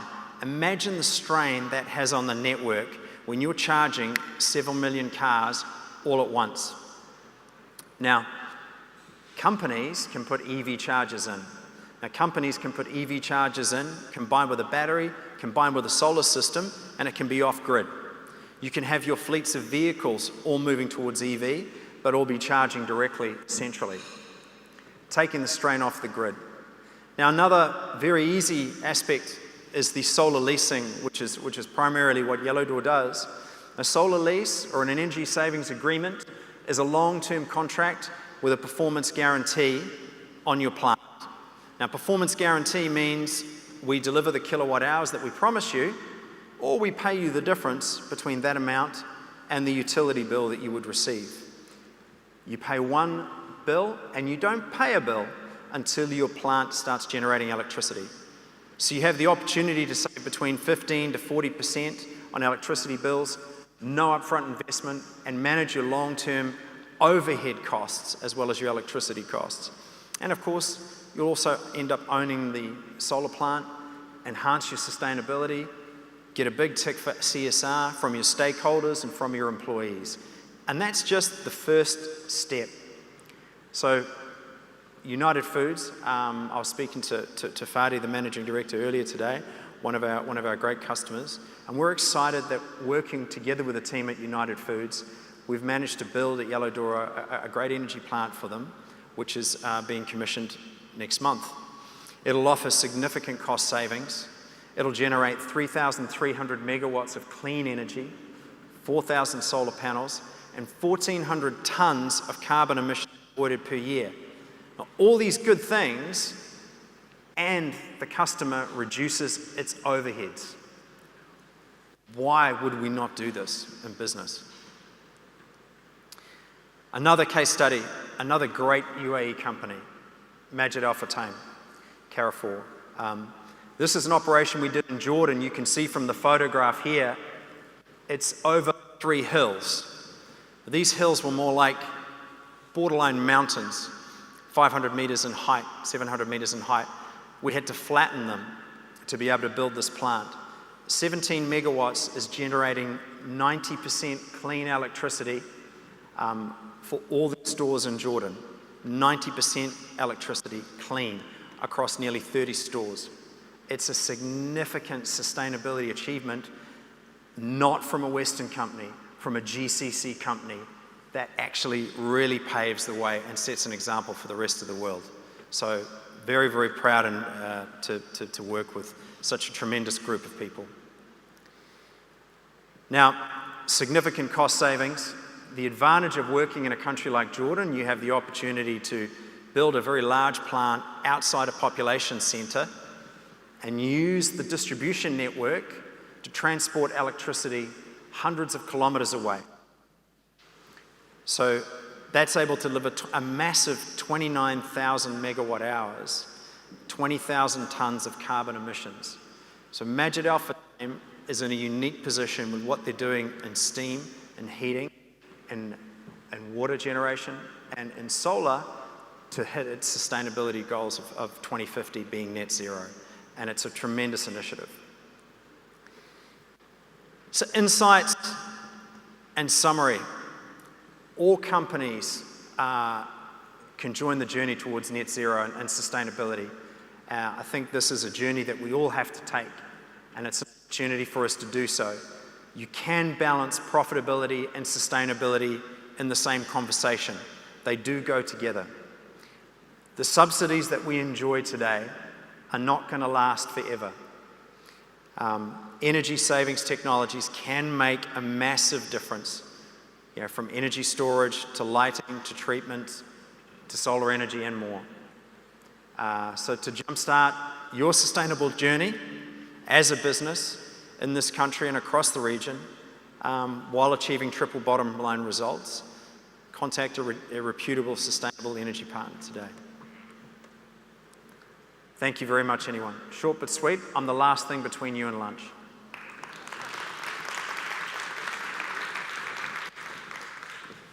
Thank you so much, Rory. I will release you now for your lunch. I know everybody's hungry. I'm hungry. 2 notes, please. You can pick up your expo passes in case you haven't done so already at the registration desk by 3 o'clock. And we will see you back here to resume the remainder of our sessions. So in about 40 minutes, if that's possible. Enjoy your lunch, everyone.